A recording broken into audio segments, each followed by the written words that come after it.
From the top of Wologisi to the beaches of Maryland, we cover Liberia like nobody else does. This is Spoon 107.5 FM. Yes, sir. A special one from the CEOs, then coming with the spoon. And your boy, Friday the South and then charges on the beat. On the spoon to get your information. To the spoon to be part of my discussion. Spoon, spoon, spoon television. Spoon, spoon, spoon registration. Spoon gonna tell you what is happening in Liberia. Spoon gonna tell you what is happening in Monrovia. Spoon gonna tell you what is happening in Africa. Just to spoon you will know. The children crying for starvation, just to spoon. You want to get a news update, my brother, to spoon. You want to know what is happening, Moravia, to spoon. Politicians want to make their decision, just to spoon. You want to know what's happening in the ministry, to spoon.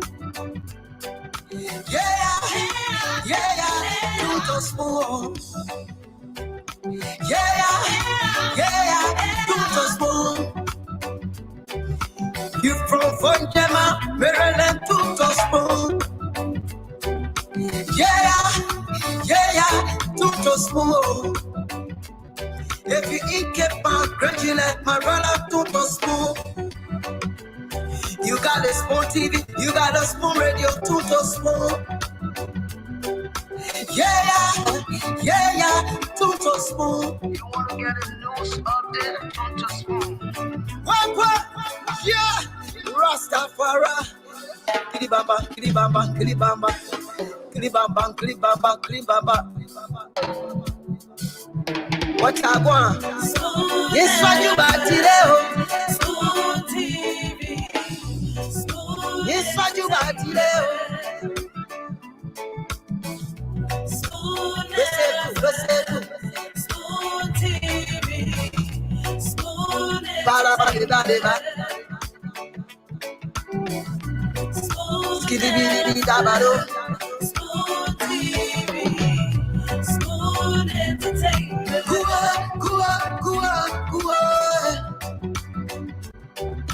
Wese gua, go to there. Gua, go to there. To the spoon, to get your information. Well, to the spoon, to be part of Gua. Wese gua, go to there. Gua, go to there. A pleasant night to you, wherever it is you listening to us from across Liberia. Those of you listening to us there in Bone County, in Margibi County, in Lofa County, down here in Monserrado, Grand Jida in the southeast, Maryland, River G, Grand Cruz, Sino, Nimba, and the rest of the counties that do make up Liberia. We love to say a pleasant night to you. And for all those of you watching us via the different platforms we're on Spoon TV, on Facebook, Super TV, as well as Fabric TV, and on YouTube, of course, we have our dedicated YouTube following. Watching us via YouTube, via Spoon Talk, we love to say good afternoon, good morning, good evening, whatever the time is at your end. You welcome to Liberia's #1 talk show, and this is the Spoon Talk. So I was just about to say we had sporadic rainfall, throughout the country, and then I'm hearing that it's raining cats and dogs already outside, and we're in the rainy season. One should take note. And yesterday was a very, very, very, very, very wet day.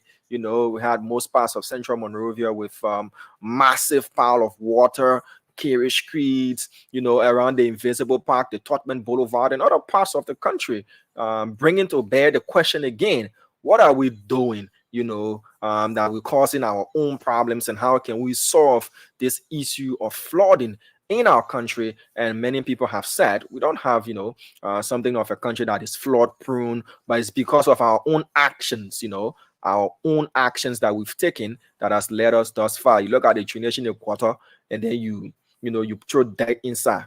You look at the waterway you build there. You build a massive fence in the alleyway where water should pass, what should be the passageway for the water. You say, no, only you get power. You build your house there. And a lot of other things that we do contributing to this as well. I do see Dr. Richardson and Mr. Dwalu in the background. Once I get the thumbs up from both of them, I'll definitely bring them on.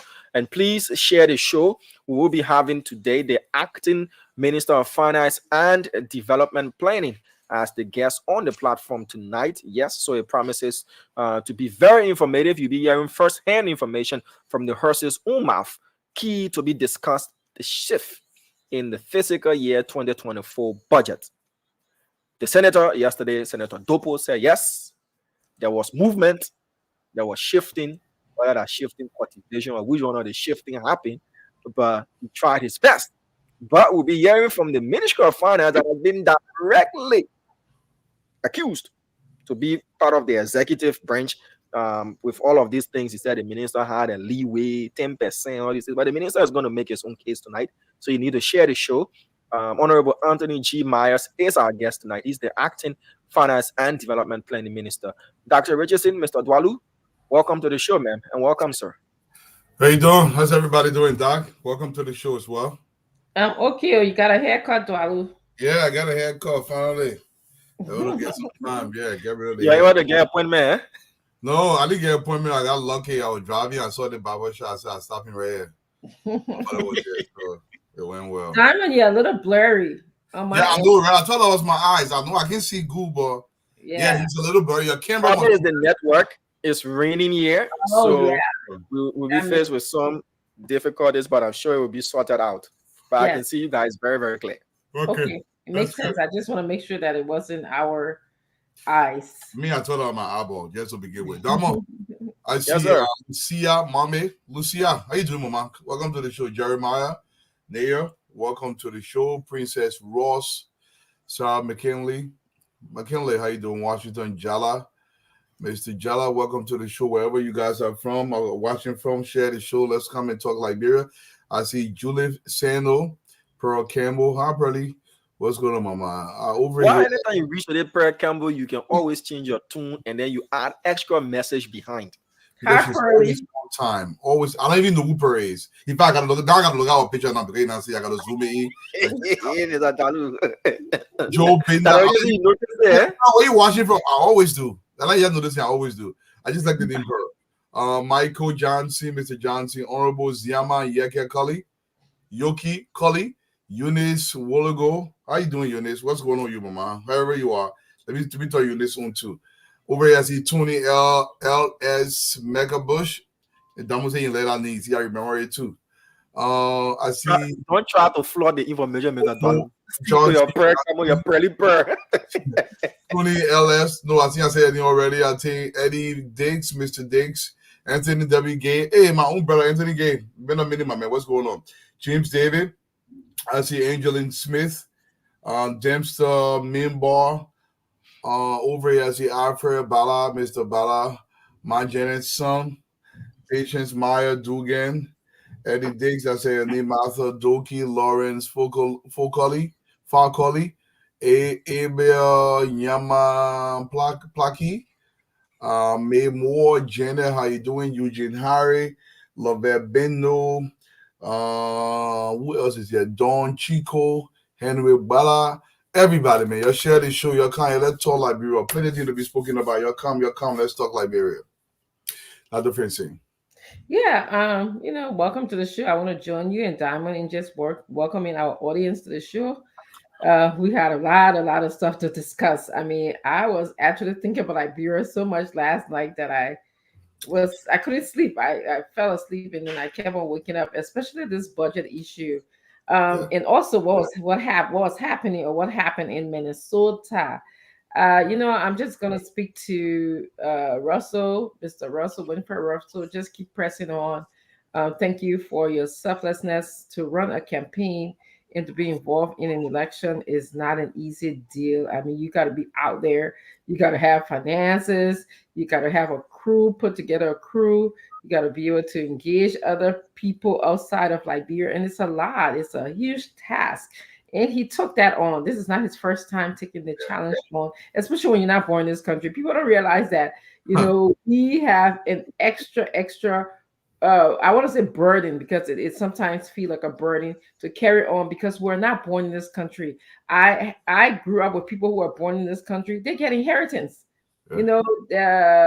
Your parents, my parents didn't live here before, so they didn't leave me a house. They didn't leave me insurance. They didn't leave me the benefit of knowing who know you, so I can say if I want a job, I can go to my past friend or something like that.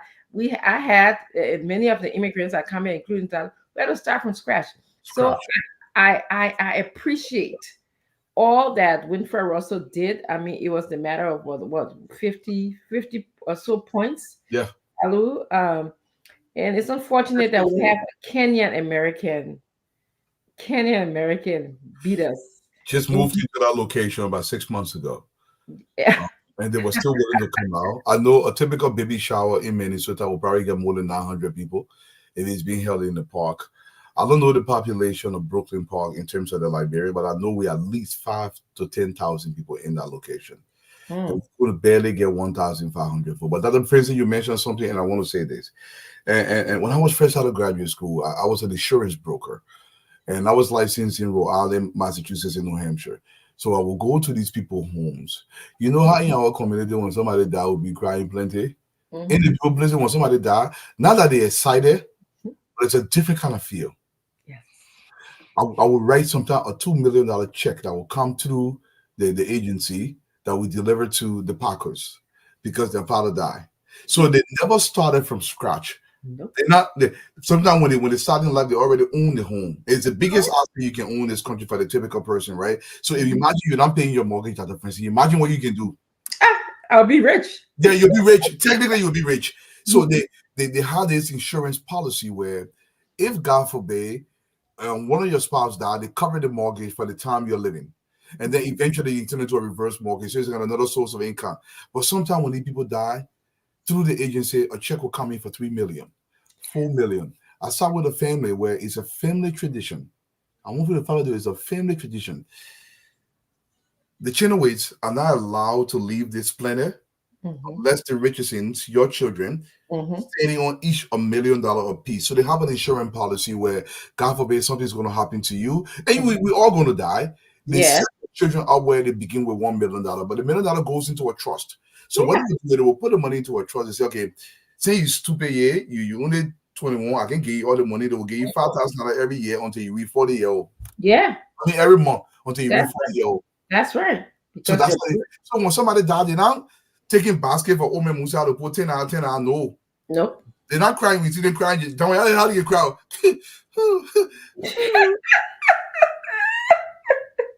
I know I tell my crying child. You know, I'm crying. That's what I'm saying. But you are confident they can hire the pastor woman. That they do to you, bro. They can hire the pastor woman to come cry for your body. You sit on the floor for you got to sit on the mat for a certain time. Yeah. So the book is they get a lot of money. They get a lot of money now. I'm not saying this and that. I understand some of the insurance policy is $600-700 a month, but it's an investment. Don't ever see insurance policy as somebody dying. It's the protection of the family for continuity and prosperity. That's how you view insurance. Absolutely. And just to add to that, and that's the difference between, when you come here as an immigrant and when your parents have lived here. So we have this extra burden, and this is why we need to be supportive of each other. This is why we need to understand, the plight of each other. I need to understand how Dwalu struggled to go to school here. I feel his pain. So I will not underestimate his knowledge about insurance and numbers and how to make things business. I will not underestimate that. Because I know. It's it's going to be 2 times, 3 times better. Yes. To make it half a way that they've made it. Yes. Because look, Dr. Francine, the last time, it was last year, Me and my son was walking on our street. It's on a cul-de-sac, right? So at the end of the street, we were just walking, and one of my neighbors came out of a house, maybe 4 houses down, and he was watering his plant. So we just started to chat with him. I said, man, I don't see you going to work. He said, oh, no. I'm the third generation. We've never worked. I mean, this is America. Yes. I was like, what do you mean you third generation, you never work? He said, well, I hate my dad. He full of crap. He, the family, me and my sister got $7 million, but we're not allowed to touch it. They give us $20,000 every month until we die, and then it goes on to our children. Yeah. You think about it. That's it. His father refused to give you the money, put it in the trust, and it's a blind trust in a way where they can't touch our money, but it will give you down 20. Let's say all of you we sibling, they give you 20,000, down 20,000 every month until I die. When I die, if I got 2 children, my own 20,000 will split between my 2 children 10-10. Mm-hmm. I'm gonna get 1 child, 20,000 go to 1 child in perpetuity until Jesus Christ comes. Yeah, that's how they set it up. How do you compete? Dwally and Diamond, when I was in my very busy, struggling life, I'm at the stage of my life where I pay my dues. So I work from home and I'm a little bit flexible with my time. But I will go to the mall, like maybe 10 o'clock, 11 o'clock in the morning, and I'll see these women in the mall. And I'll be asking, why are these people not working? Yeah. Yeah, I am. I was maybe stopping to the mall, just running because I got to go to work. But these people have money, and the money was inherited. It's not just money; it's the home. Okay, sometimes it's the businesses that are inherited. Yeah. Like for me, I own a practice. Part of my practice ethical requirement is that I have to have this in my will. So if I pass away, my children don't want to be psychologists, but I can't just leave my business like that. It has to be willed onto something, or have a rule to say it's completely terminated. Okay? It's something we had a lot to learn, Dr. Francine, a lot to learn. In the day you visit New England, I will ask you to go to Newport, Rhode Island. I know where that is. Yeah, Newport is a mass. It's old money, right? Yeah. I'm talking about money from the 1600, 1500, 17. These guys used to own a lot of ships. Mm-hmm. And I went to university in Newport. It's a university called Southern Virginia University. Mm-hmm. And all the dorms are mansions. Yes. And the dormitories of the university is all mansions. And this is old money. You go there, you see homes of the Kennedy. Yes, of the Kennedys. You see these old money, massive mansion, 10 generation. And then they got a massive golf course. I'm talking about an 18-hole golf course behind the house. And they're like, and when you talk to some of these guys, like, we will sit sometime, you see this university, just Google Xavier Regina University. Mm-hmm. It's so rich. And you just look at it and say, how did the people do it? When they own those ships, when the slave ship during the transatlantic slave trade, they own most of those ships. Yes.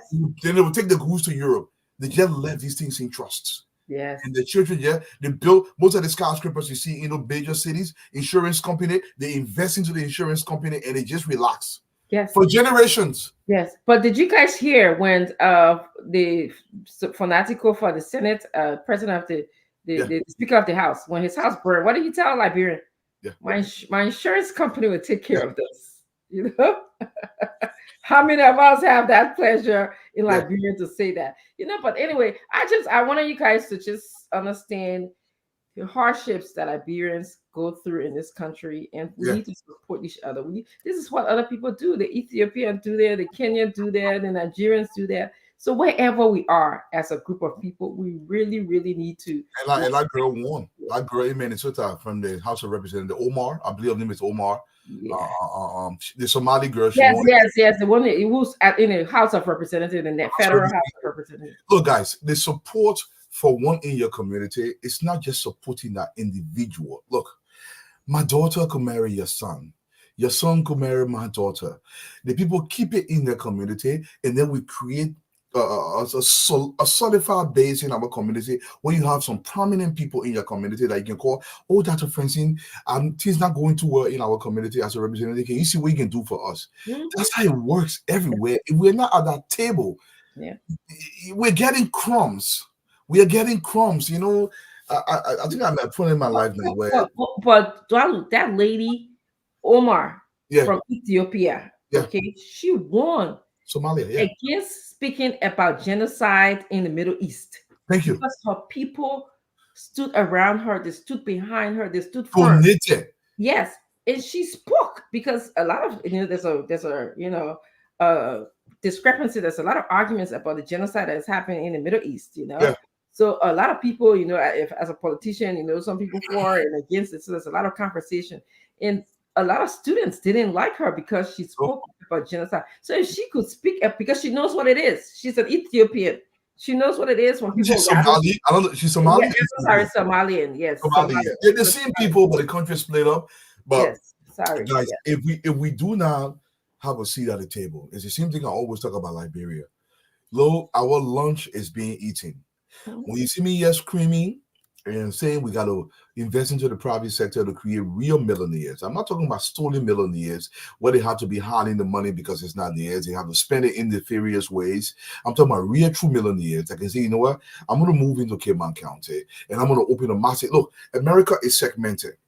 Here in Massachusetts, we got 350 towns and cities. 350 towns and cities. Literally every single town and city was founded by one individual. Whether it was a cow farmer or you went to Hershey, Pennsylvania. Just look across America. These towns were founded by individual businessmen. And that graduated, that town expanded into other industry. But it was begun sometimes just by selling cow milk. Yeah. Sometimes the person just perfected chicken sale or fish farming, etc., etc., etc. We have to get involved in that way in Liberia, where we control our little towns. And Fadiga go into Wiala, he controls Wiala through industry. When I mean control, I'm not talking about hostile takeover. I'm talking about through an enterprise business where we have a factory in Wiala that is being run to just make earring. Everybody in Wiala living off of earring because it's an earring specialization area in Liberia. I'm using earring as an example. Please take it in totality. Fadiga, welcome to the show. Yes. Thank you, Dwalu. I couldn't agree with you more. A couple of years ago, I used to be in this small town that where the Greyhound bus originated from. Greyhound, yes. It's called, Hibben, Minnesota. Small town, they even have a Greyhound museum. And so many different companies like Hershey, Pennsylvania, you're talking about. Yeah. Go Hershey, it's got so annoying. The place is so big, a very huge. It's chocolate. It was all Hershey, not chocolate. Chocolate all over the place. I didn't know this is where the Hershey chocolate came from. Yes. But I think we got some towns here too that name after some people. It's just that it's based on the town chief. I don't think it meant any kind of. No, here it's mostly industry. I mean, if you go to the city square, I was in Lewiston about a week ago, Lewiston, Maine. And Lewiston, Maine used to make belt in the auto cardboard building and the boots. Lewiston was a specialized capital in the world, making belt and boots. So, and that industry, look, if you went into Grand Crew right now, and we specialize in coconut oil production out of the southeastern portion of this country, we have close to 9 million wild coconut trees. Just coconut and coconut candy. That's $1 billion industry. But how do we do this?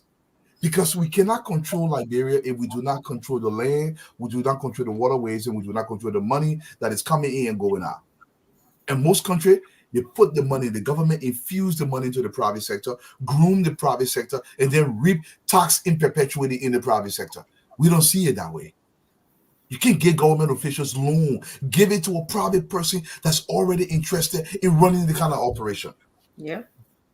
I was arguing with someone today.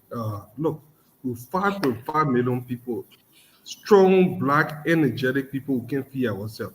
And I was talking with someone today, the Chinese. Do you know the population of China? 1.4 billion. Yeah. Billion to the point that they even restrict. I don't know what to say to that restriction. How many children you can? They're not changing. They're not changing. Yeah, I know it's not entirely changed. If you are the product of one child, that is, the father is from a one-child family and the mother is from a one-child family, you are allowed to have another child. That is how it is. Yeah, but they still do the one-child policy. But if you you can have another billion human being in one country, and they make enough food to send outside of the country. I've been watching these different videos on YouTube and TikTok, and some of the farming, the people growing farm in water. I was watching one from Israel that they grow farm in a tree or some kind of thing. I'm like, why is it that we have that prioritize feeding ourselves? Yeah, because that's a question you're asking. And by the way, the population of China is approximately the population of the entirety of Africa. We have about 1.4 billion people in the whole of Africa. That's just one country's population. And you got to understand that the Chinese are finding a way to dump their population into poorer countries such as ours. So most of the Chinese that come to our country, I hate to say it, but it's true. They're the uneducated, poorer type of Chinese. They may get care cocoa fraud, they care bull fraud, they can join the sooner. Because I played it from. I saw the men on Canada how we won the idea. But no, it's true, and I couldn't understand this. Look, there are a lot of things. Look, I'll start down. Sometime in the night, I don't sleep early, so I don't go to bed until 5, 6 in the morning. And during that time, I do a lot of writing and do a lot of brainstorming, and a lot of things don't make sense, my man. So many things just don't make sense.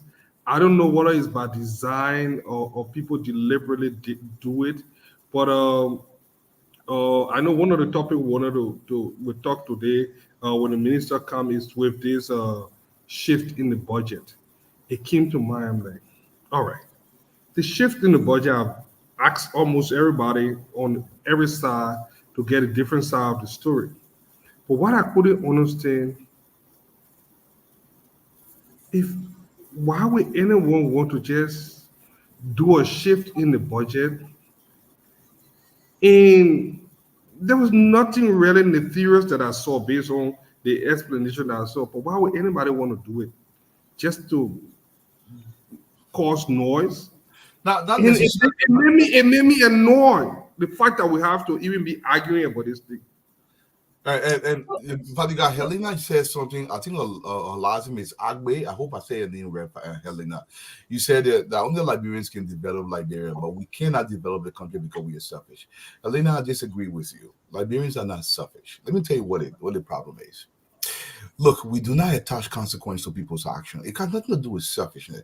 In America, look, if it costs Mark Zuckerberg to make $1 billion a day and pay his employees $50,000 a year, we can barely survive, he would do that. This is human nature. In all of the reason why governments are instituted is for them to become a referee between chaos and stability. Anything that promotes the growth of that society has to be championed by the government. The government is a referee. If they're not doing their job, people will counter one another. Look, if Fatiga has a business in Grand Bassa County and the business is booming and the government truly protect that business, Duarte cannot destroy that so easily because Fatiga is being groomed to elevate that location. The government has to play a role. An individual who's trying to birth something is done in this country. Look, they got these subsidies all over America. Government will get somebody, we're collecting chicken poo. They were getting $3 million so they can collect more chicken poo and package the chicken poo right for federalization. Not because they let chicken poo, but because they know economically it's going to groom that area. That's what I'm saying. Yeah, I think it's important for us to educate guys, our Liberians. They are already aware, but just to review this whole budget process. I know we're going to spend a lot of time speaking about it. We're going to have the acting finance minister on. But you see, so I think it's important to let Liberian people know, they already know that the budget sort of is put together by this finance minister. He's sort of in consultation with the other ministers, put together the needs of the country, okay, as it is in the Constitution, guided by the Constitution. And then once they do that, it goes to the president for his review. Okay, and you guys can jump in anytime. It goes to the president for his view.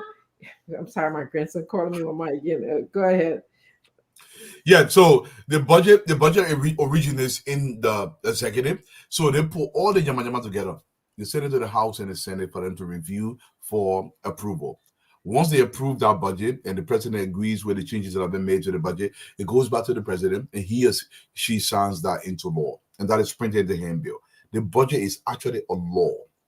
And that law says Fadiga is entitled to $10,000 to make sure the plane Kasawali in came out. That is a law. In order to change that has to go back through the process. You cannot just change that substantially.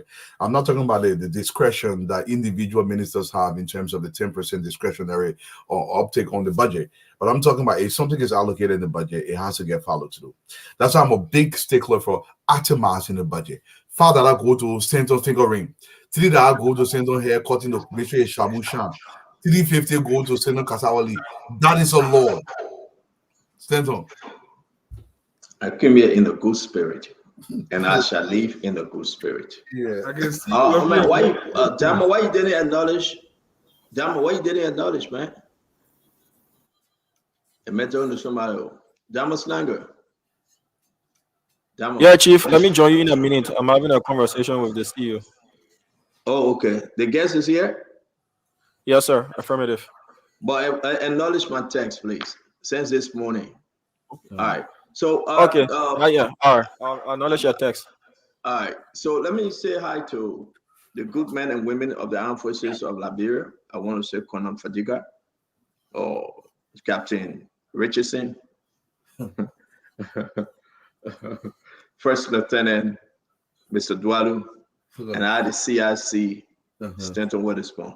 Yeah. I want to acknowledge every one of you guys. It's good joining you again and again. But we're so happy that today we have the Acting Finance Minister Myers as our guest today. You know, Fadiga said he received from his sources at the Finance Ministry that it was just realignment. So my first question, is it still a realignment? When you have Clarence guys saying it was alteration, Amara Corner saying it's alteration, Edwin Snow saying it's alteration, Francis Dopo saying it's alteration. Everybody's saying the same thing. But Fadiga said Francis Dopo said it was alteration of 6.8 million. We got it right here. We didn't use alteration. But again, deviation. He can use alteration. He can use alteration or deviation. That's the same thing. But my own question here is that Fadiga wrote something on Facebook and said it's realignment. So, you know, I love to, when I sit after the show, Mr. Duaru, I watch the show again, I take notes. That's how smart I am. And then I come, Damo, you want to say something, my friend? No. I'll send you a text. So are you acknowledging it? No, the guest is not here yet.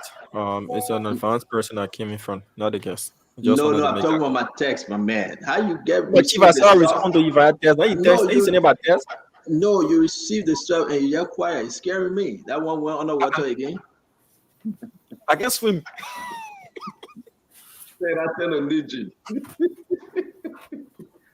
Okay, so I want to say welcome everybody, and I hope that I mean, you cut your hair.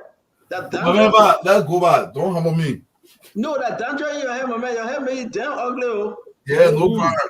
No problem. Man, that's all the fun. Why would I remove my pen? Wait. That dandruff or that gray hair? That gray hair. Wait, you might. Bend your hair. Bend your hair small. Bend your hair. Eva, I beg you, man, let your hair grow. Let me. I'm going to begin to my pen for you, ba. Tualu, let your hair grow. Fadiga, say something, Fadiga. I think Glenny. I'm not putting my ball on Tualu. Glenny, Fatima, that Richardson should send him one of their week. Let me. I'm not looking for my pen back. My hair better than zero problem in the country. They try they can change your hair. So yes, he's supposed to this time. I saw a machine that can braid hair all this time. No, but you know what? I used to go at this church I fellowship with Pastor Raymond Church. One woman in the church, every day she get different color of hair. Of course. I'm calling her name because I was getting in trouble because I think she's watching. No, Pastor Raymond Church, the Redeemer Church, or the Lutheran Redeemer Church. Every day the woman loves the bright color. That yellow, is the beauty. I said deep yellow, deep red. The other Sunday the woman will come with deep green. So I said, but your hair just grow overnight. Yes. Yeah. Now you're speaking for the guy. It matches the suit. That is the beauty of being a black woman. Pastor Raymond Carter said, no, the Oma. I'm not calling her name because I will get in trouble. But the Oma changes her hair color every Sunday. Of course. The Oma even get all the colors. That's a beautiful thing. My man, the Oma changes her hair color, even her eyebrow matches the hair color. Yes, it's beautiful.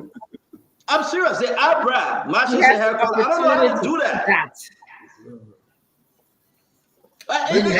can't. What do you mean? How they can do that? The eyebrow matches the hair color. Yeah, but what wrong with it? Stanton, they get sprayed now. You get sprayed now. They're green and black. You can't say that and say, look at that America. Yes. Man, I will not call the Oma name, but the Oma is a permanent Oma. If they call people Oma name, they will get in trouble for you. You call the Oma. Okay, so I'm not going to call over. I will not even call her name, but Pastor Raymond know her. She related to Pastor Raymond. I will not call her name. So sometimes we change our hair because we're doing so many things at one time. Like sometimes you're just running out of the house, you ain't got time to fix hair. You just put something on it. You know, you go. You got hair for going to the mall, hair for going to shopping, hair for just sitting at home. So that's the beauty of it, you know. You just gotta keep up. Yeah, but I just think that as it is that the riches say, you gotta stop. Okay, I'm not saying you got to stop it. You should stop.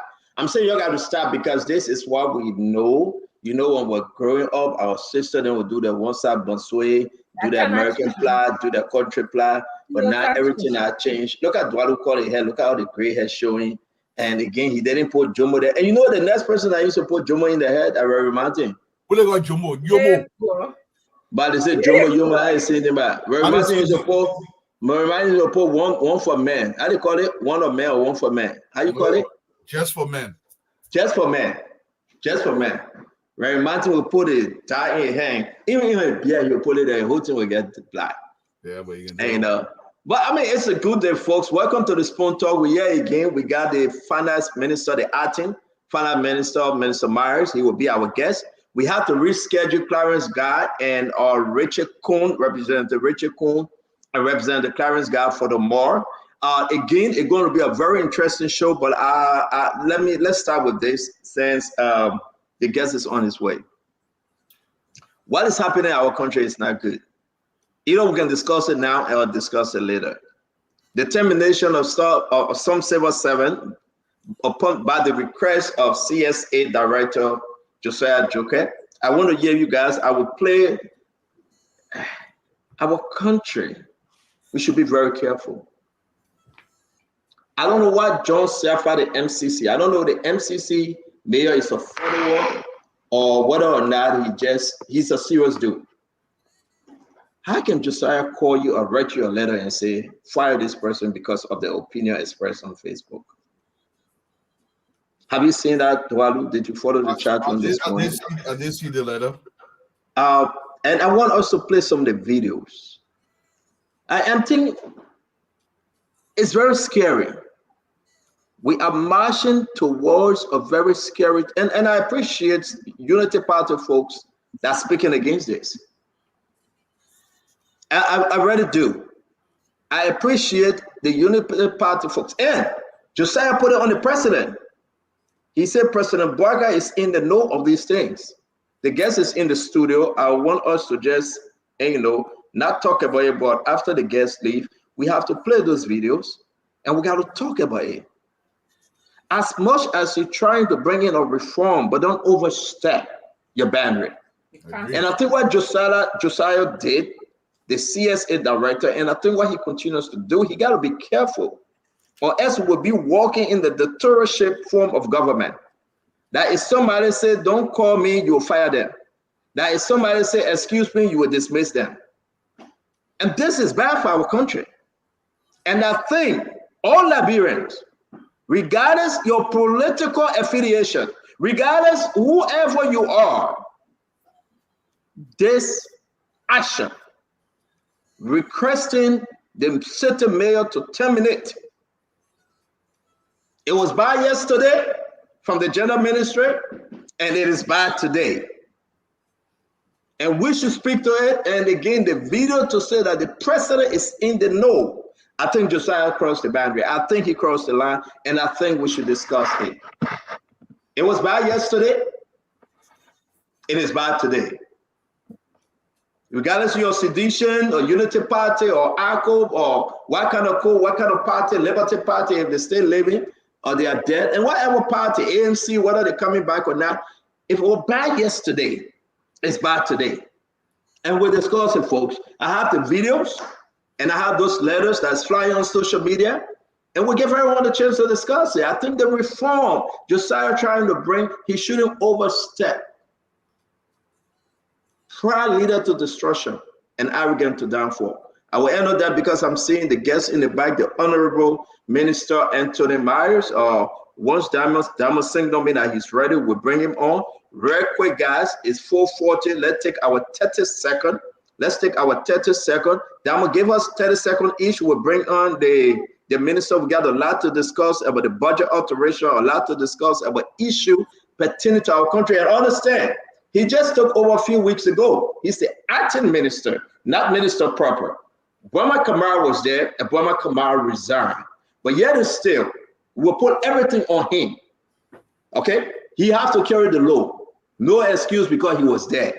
So while Burma Kamara left, the CBL, the alteration, the car power, and every other thing, we just about to throw everything to him. And we're so glad that he's in studio. So there will be no way. I know maybe you will tell Dama, say, turn the generator off that Francis Dopo did yesterday, let me go. And we'll catch Dama because Dama is on camera. Francis Dopo left us and said, there's not a man left, and the current came back. So I don't know if that Dama tried to sell the station. But again, folks, thank you. Share the show. It's important for you to do so. Invite your friends. We have the Minister Myers in. He will be joining us. We'll have a good conversation concerning your economy, concerning the way forward of our government, concerning everything we want to say. We are so happy to have it. And you know me, I'm going to push him so hard that we take something out of him tonight. I want to say welcome to the show, Dr. Richardson. Welcome, Mr. Duadu. Welcome, Mr. Fadika. Let me get your 30 seconds, then we'll bring in the minister. Dr. Richardson, you go first, please.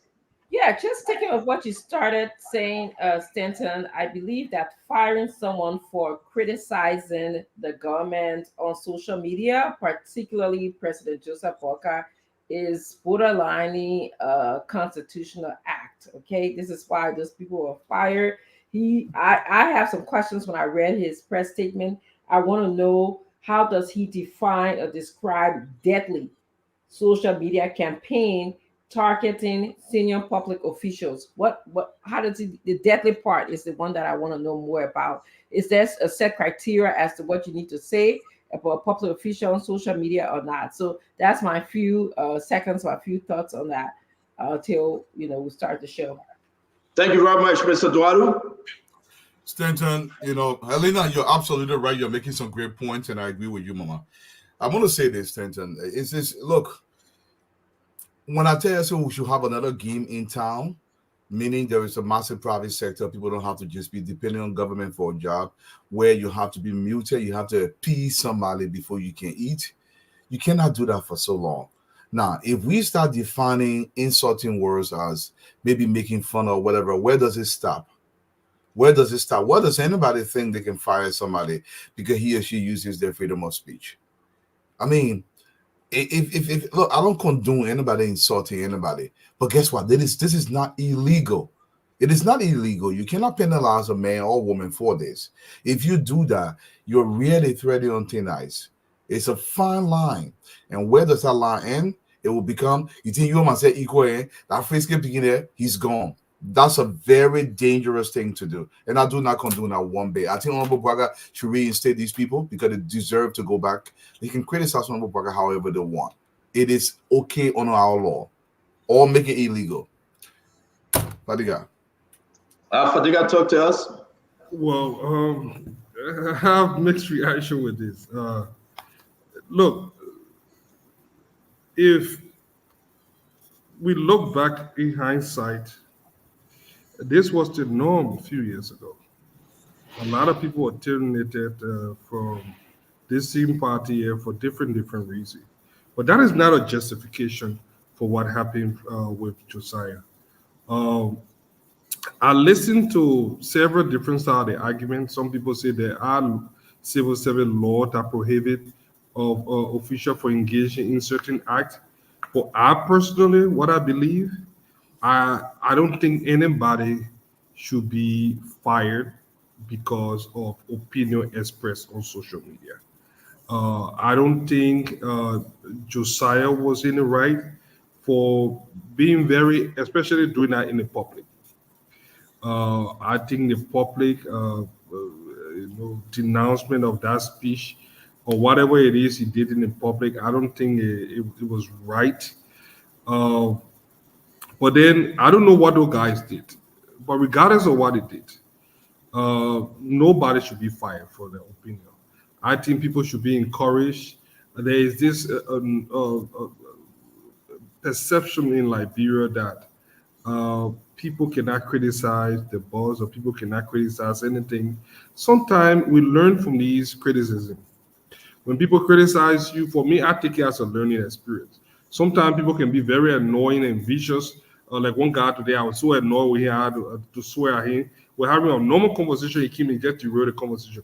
But now it's steady, people will be free. This is a new era. In the era of social media and all the different things that have evolved and evolving, you cannot silence people anymore.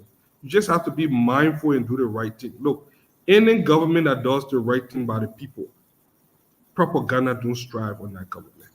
If you make error and you make mistake, you leave room for propaganda. The world have changed. 6 years ago, 12 years ago, there wasn't AI or Facebook Live. Let's keep it to the 30 second. I got to bring in the guests. But I just want to also tease of this. I appreciate you guys. Again, ladies and gentlemen, please, we have the minister, the acting minister of finance, Minister Antonin Myers. He's our guest. We want you to post your question. We'll forward your question to him at the end of the show. Again, just understand, we'll be very, very engaging. So it will not be a disrespect if we hold the minister to forward or, ask for the question. We just want to know the start of the show will be engaging. Do not say, give the minister a chance. We want the best out of him with limited time. So thank you for joining us. Always, we are happy. Let's welcome the acting Minister of Finance, Development Planning, Minister Myers. Welcome to the show, Minister Myers. How you doing?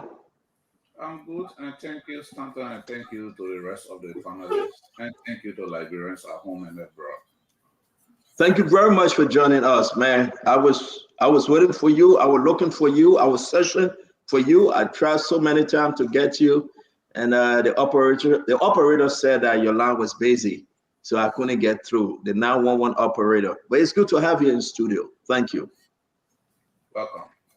If you ever follow our show, we will be engaging tonight. We have Dr. Francine Richardson. We have Mr. Fadika, Mr. Dualu. Here comes our brother who is not too well, but he will manage to join the show today as a Vatuba Jr.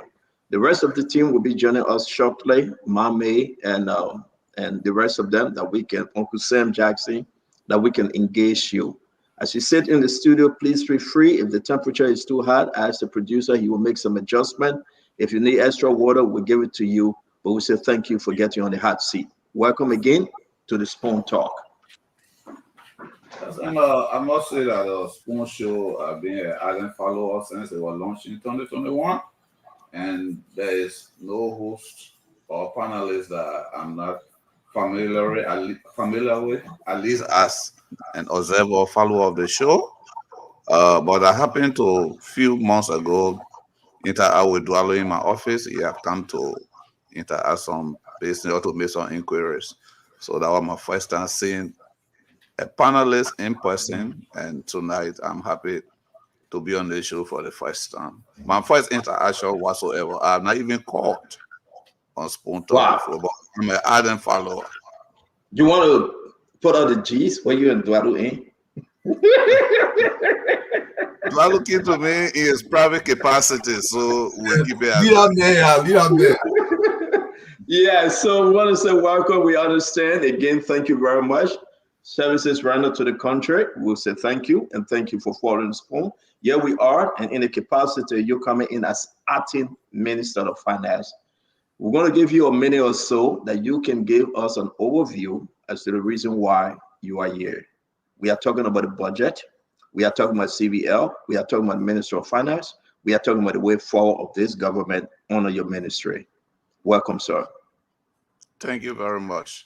Well, we have come here tonight principally to let Liberians know through this medium what we are doing at the Ministry of Finance and Development Planning. We sit at the intersections of many government and public sector operations. For example, we are the chief fiscal agent. One senior official once referred to us as the chief fiscal advisor to the government, including the 3 branches. We are also the coordinator of government development planning And if you've been following the news, we are towards the concluding stages of the local and national level consultations for the next development plan, which will run from 2025 to 2029. That is the arrest agenda for inclusive development. That is the successor to the PAPD, which we know ended in October of last year. And of course, we are operating a budget that we inherited in a way because our predecessor submitted a draft budget to the legislature, to the 54th legislature in December of last year. And the new legislature returned it during the interim period, during the transition period, so as to allow this administration to reshape the budget in the image of its own priorities, which we did, and the budget was passed in April. And for the past few weeks, we've been coming from work late hours. Some of our colleagues even sleep there because we have to recast the budget.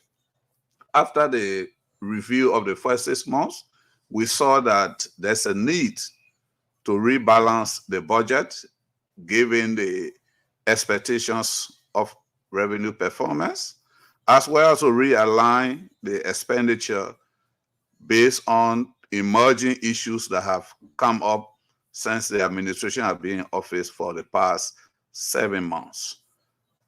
And we also remain engaged with our international partners. As early as February of this year, we began engagement with the International Monetary Fund because the Ministry of Finance also is the chief representative of government to all the international financial institutions. That's the IMF, the World Bank, the African Development Bank, ECOWAS, Investment Bank, and so on and so forth. So we have decided to resume the extended credit facility. The extended credit facility, as you can mention, as you can imagine, the key word there is credit. Though in the end, they will actually credit you resources to improve your balance of payments, but it also improve your credit rating in the sense that enrolling into the ECF, the extended credit facility with the IMF, tells the rest of the world, private and public institutions in the international financial sector, that you are managing your resources well. Both the fiscal resources, that is the budget, as well as your monetary resources, i.e. the central bank reserves. And we all know recent information coming out of various audits, and even before the audit, the way the reserve position at the central bank were managed. We all saw what happened towards the end of last year.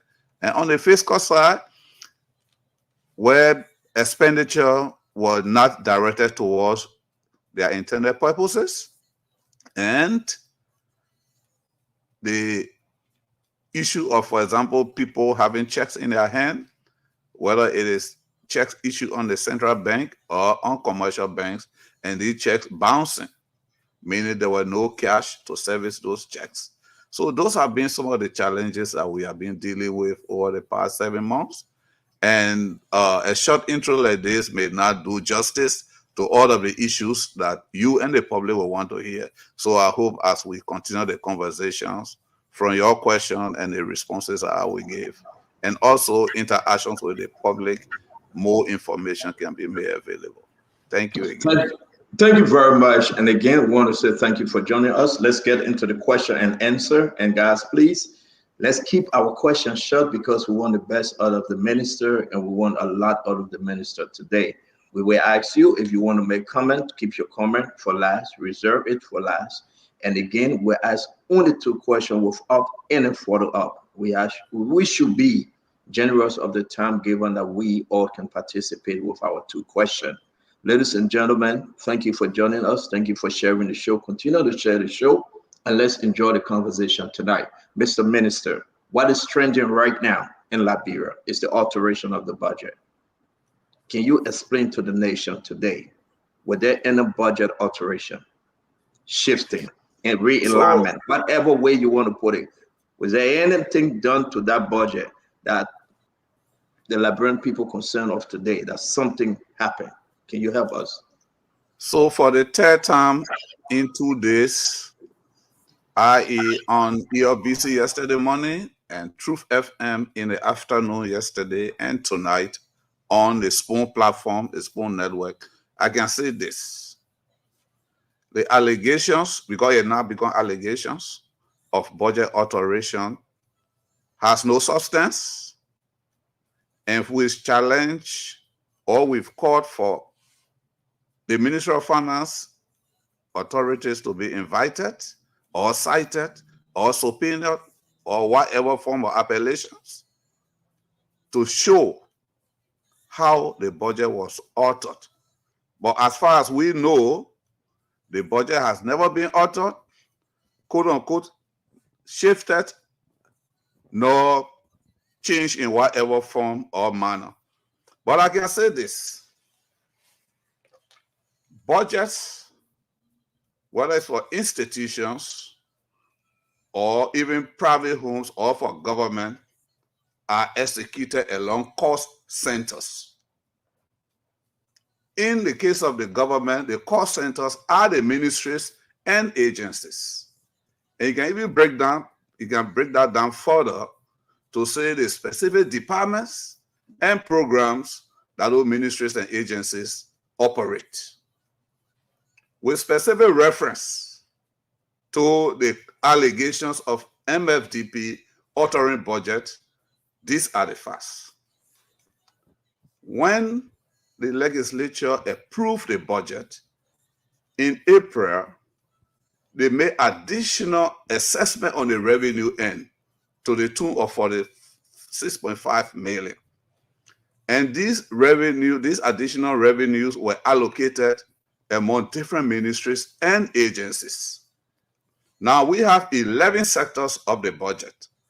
There is public administration, to which the legislature, the presidency, MFDP, and many other general administration institutions belong. There, of course, we have security and rule of law, agriculture, and each sector group at least 2 or more agencies. So one example of what they call alterations is this. An allocation was made to LEC, Liberia Electricity Corporation. And in the budget, LEC is in energy and the environment sector. But the summary table that came out of the budget passage put the resources for education, for LEC, in infrastructure and basic services. Which, when you look at the budget from the historical trend, because one of the requirements of the law is when you are presenting a budget, whether in a draft or approved form, you should show the outturn for the previous years. It's a requirement in the PFN law. At least 2 previous outturns should be set alongside the current budget. So if we place expenditure for LEC in basic infrastructure and service sector, you will be creating a misalignment with the historical trend. Not only that, but the sector in which LEC falls is not basic services and infrastructure. It is in energy sector. So when we were preparing the budget for publication, we simply put it in their rightful sectors. So LEC maintained the amount that was allocated to it by the legislature. But we simply placed it for proper execution purposes, because budget execution is a responsibility of the executive. In this case, the Ministry of Finance. Can you please allow us? That is not an alteration, is alignment in the proper legal framework for execution. Thank you very much, Mr. Minister. Let's hold you on LEC. How much was allocated for LEC? Okay, for the purpose of this, just to show that we are not speaking off the cuff. I have brought with me documents. The reason why I brought documents, because once it's documented, it can be cited, it can be sourced, it can be referenced, it can be subpoenaed, and you can defend it. So what I have in my hand is a spreadsheet showing all the 11 sectors. So the specific question about LEC is this. So you will see, I'm sorry the print are not too large for you to see, but you will see here that 1,050,000 is placed originally in infrastructure and basic services. That was the amount, additional appropriation made by the legislature over and above the budget draft to LEC. But it was misplaced in infrastructure and basic services. So in our rearrangement for publication and to fit within the historical trend of budget expenditure going back several years, we simply took the funds and placed it to the sector that LEC belongs. Because if it remains infrastructure and basic services, LEC will never have access to it because the budgets are coded. Every resources is coded beginning with the sector code and the institution code and the expenditure code. So LEC will never have access to this money if it remained in infrastructure and basic services, because that is not where the institution is. Okay, so let's just, I just want us to, thank you very much. And a lot of folks watching you, they begin to send more information that we can enjoy this show. I'm asking about LDC. How much were allocated to LDC? I want to put this up and help us understand better. This one. If you look at this, Government of Liberia funded project, the total amount for not the PSRP, but I want to bring this. Are you including the $6 million to Cape Power when you talk about the budget and LDC, where $6 million added on the original document you received, or the adjustment were made thereafter? There's a distinction between the $1,050 and the $6 million, because the $6 million was specific. It was identified to be used to bring Kai Power to provide additional supplementary electricity.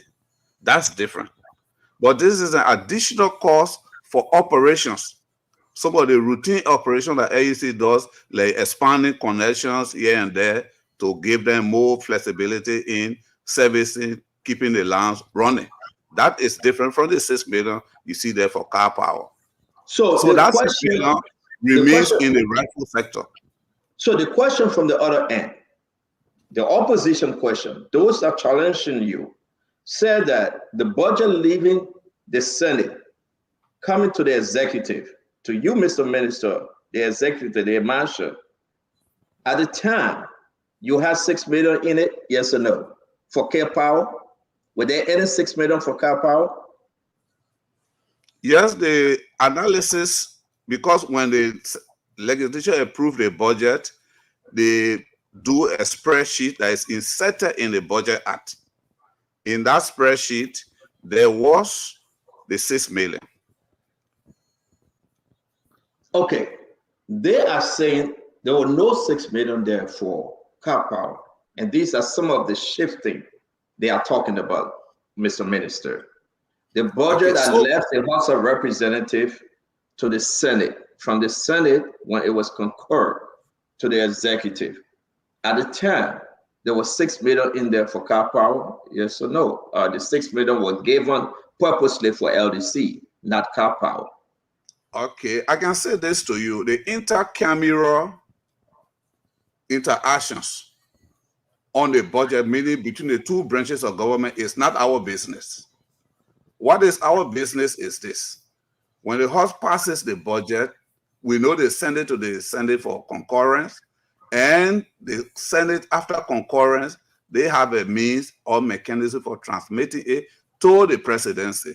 We receive the budget from the presidency, not directly from the Senate. So that question will best be answered by actors within the two houses. But what we receive was what we published.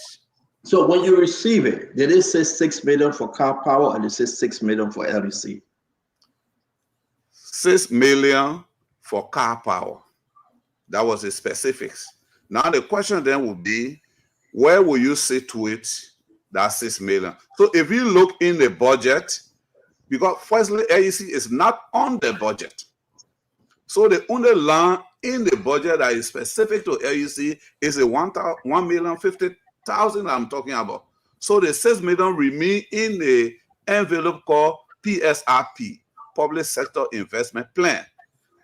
That is lodged there in the sector called energy and the environment. Correct. But the only thing that is confusing, I'm going to bring the guys in because we are getting many on the show. And again, I don't want to push you on it, but the forces upon us to ask this question, Minister, that 6 million were given directly to LEC, not car power. Do we have any agreement with car power as a country? Do we have any agreement, concession agreement, any kind of MOU, MDA with car power? Do we as a country that you know of? And Stanton, I'll tell you this. LEC is not in our budget. So LEC cannot have money in the budget called 6 million for LEC. But there was a specific objective for the 6 million, which was bringing in car power. That much I can say. Do we have any agreement with car power as a country? We, not to my knowledge, and this was an objective, there was an aspiration. It has not been executed, meaning for a contract to be signed and so on and so forth. I know where you are going, because for you to identify a particular institution or a service provider as being able to execute, you are thinking about procurement, you are thinking about contracting and others. But that is something that we haven't reached to yet. And there's one of the things you can say, when we reach that bridge, we will cross it. That much I can say. Guys, I beg you, let me throw the one here. I hold you guys for the letter is coming in. I beg you guys, I know you want to ask your question. Mr. Minister, if we do not have any agreement with car power, this document was written that we should make available the 6 million to car power as per this document you are seeing. Let me enlarge in it. No, not this one. I'm trying to zoom in it. I'm going to bring it up because we have zoomed it. But this is a letter. You know of this letter. It was signed by Tenant Brownstein, May 17, 2024, instructing that car power be given the 6 million. You want to explain this letter? You want to enlarge it further, please? Okay. I will zoom in it while I give the others the time because I just had it here. And I hope that the producer didn't take it down, but it's saying, we all can read it. I think this is it. There you go. Based on the additional resources appropriated, your entity new seating is 9.7 million. As shown in the below table, the adjustment is restricted to non-financial asset category and is intended for car power electric city project. My question remains the same. You, as finance minister, don't know anything that we have an agreement with car power as a country. Why are we allocating funds to be given to car power? Not only 2024, but we talk about 2025 and 2026, sir. When the budget is passed, you get me, the legislature makes recommendations or allocations for specific purposes. So car power was stated in the budget law that car power should get this amount. So what you see there from the budget minister is a routine communication, which is in her purview. Remember, this letter was written at the time when Mr. Kamara was still in office, and this letter has always been written every budget year by the Deputy Minister for Budget. It is routine just to convey to different institutions and entities that are captured in the budget what their expenditure envelopes or ceilings going to look at. But this is not, and I can say this, it does not equate to a contract. She was simply conveying the intent of the legislature.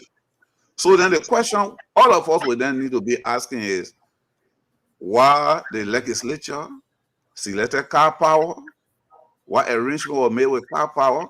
But as far as we know, at the Ministry of Finance, to expend public resources, especially on infrastructure or other related expenditure, it has to be supported by all of the PFM procedures. That includes procurement and concession contracts in the case of what this one would have been. It would have been like a concession.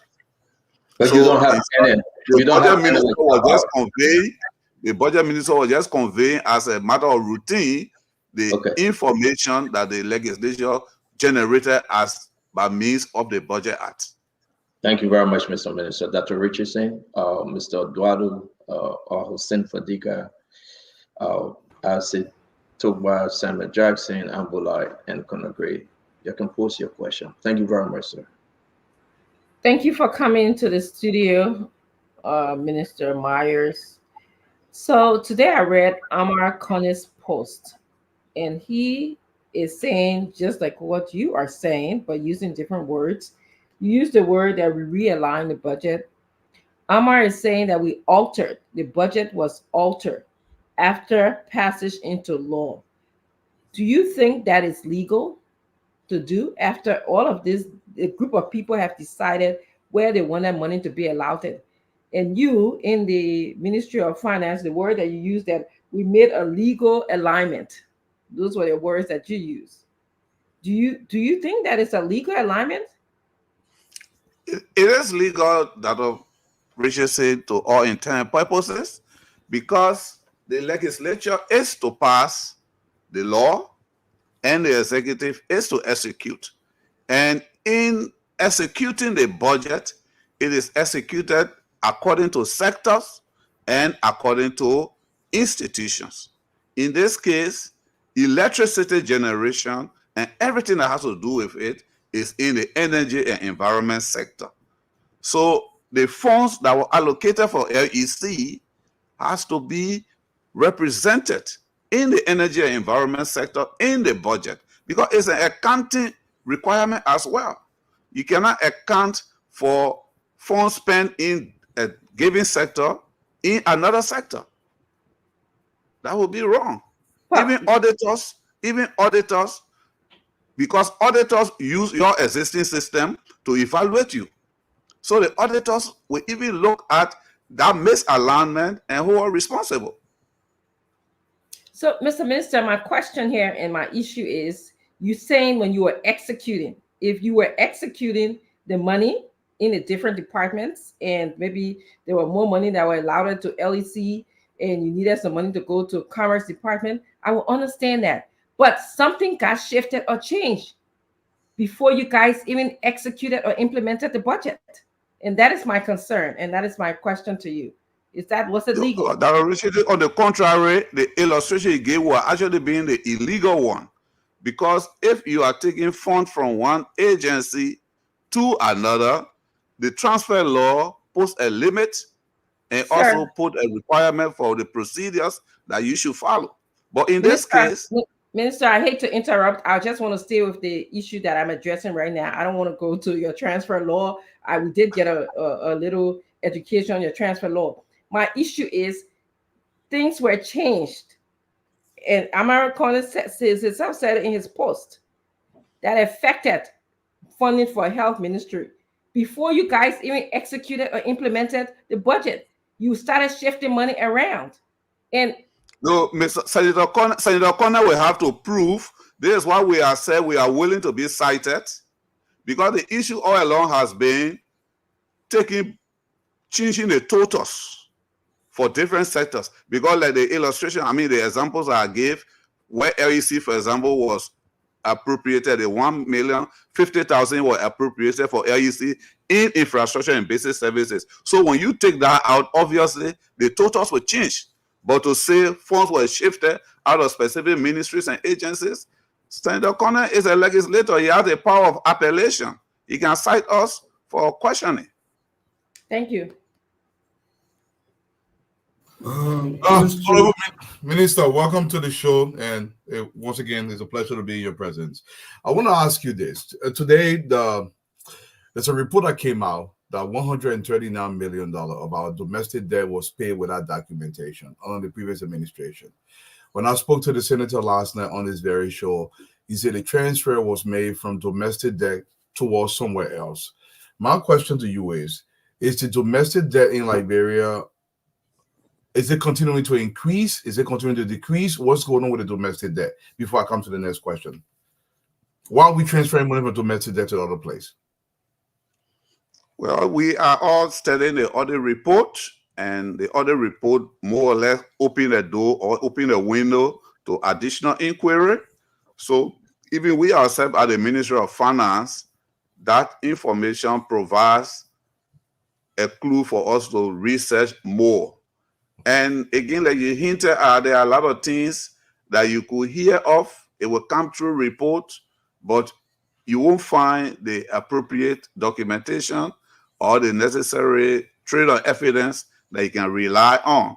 Like, for example, the transfer from the central bank last year, 83.6 million, which is now recognized on the revenue account, and it's now recognized on the expenditure account. So that's one example there. But again, we are also meticulously studying the audit report to the extent where it requires any action on our part.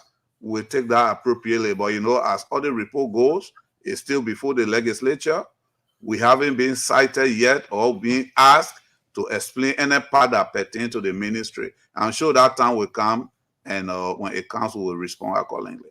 Okay, that makes sense. Let me ask you my second question. Initially, you did say that there was no alterations made, realignment, you want to describe it. We have high-ranking officials, including senators and some representatives, stating emphatically that there were changes made to the document. Are they looking at different documents from the ones you're looking at, or do they have something in-house that you are not privy to? Very good.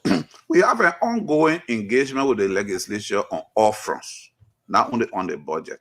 Some is formal, some is informal, right?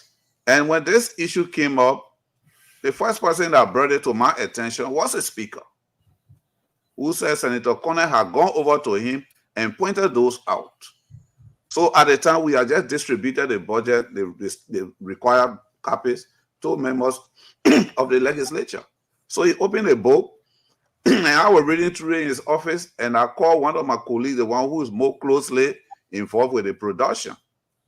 And I put my phone on speaker in his office, and she read through the issues. And we actually did a formal response to the legislature and attached the matrix of where the changes happened. That was in end of May. And since then, it's all been quiet, and we've been discussing other things. So the recent emergence of the argument of shifting, again, for the purpose of the fact that we expect to be cited, I will want to maybe just limit, for the example I gave with LEC to be the only one that I can give. So when we are cited, we will give additional information. So like you hinted at, perhaps there are issues that is not being shared with us, because I think if you want us to make responses to any issues that I raise, it's good to disclose it. Take, for example, yesterday, a colleague of mine was at the legislature for more than 3 hours relating to an audit report on library debt from 1980 to some other years, not too long ago. So the disclosure was there. Those who needed to respond and the issues that were to be discussed in the session, it was clearly spelled out in the invitation, in the citation. So this one, it has to be formalized. But if we just go about, the reason why it has gone on this long, we don't respond, is we doing official government business.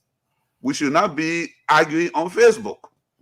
We should not be responding to Facebook posts. Now that we don't know this, we have staff who know everything that is going on. We ourselves will follow it. They bring it to our attention. But as long as it's on Facebook, we choose not to respond.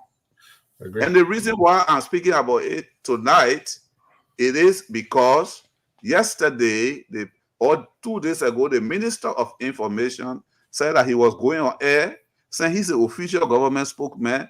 He was going to be queried about it by ELBC. So I only thought it was prudent, since it is the Ministry of Finance that is the source of the quote-unquote controversy, that I should weigh in. But otherwise, it has been on Facebook for more than 2 months. You are seeing we've been silent. Now that we don't know, we know. But so, Mr. Minister, before Fadiga come in, changes were made. As to the degree to which the changes are made is yet to be determined, but changes were made. Correct? Well, it depends on how we look at changes. Okay. We made changes for proper execution. Okay. And to be frank, Senator Cornell was the one who, in fact, redesigned the structure of the budget in that form and manner.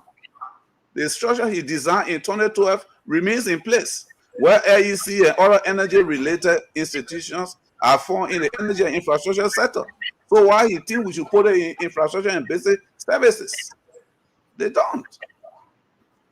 So Fadiga going to come in, then we're going to do this round very quick because, again, folks, welcome to the Spoon Talk. I know you are posting your question. After this round, we will present your question to the minister to answer. Please share the show and let's have fun tonight. Fun with information.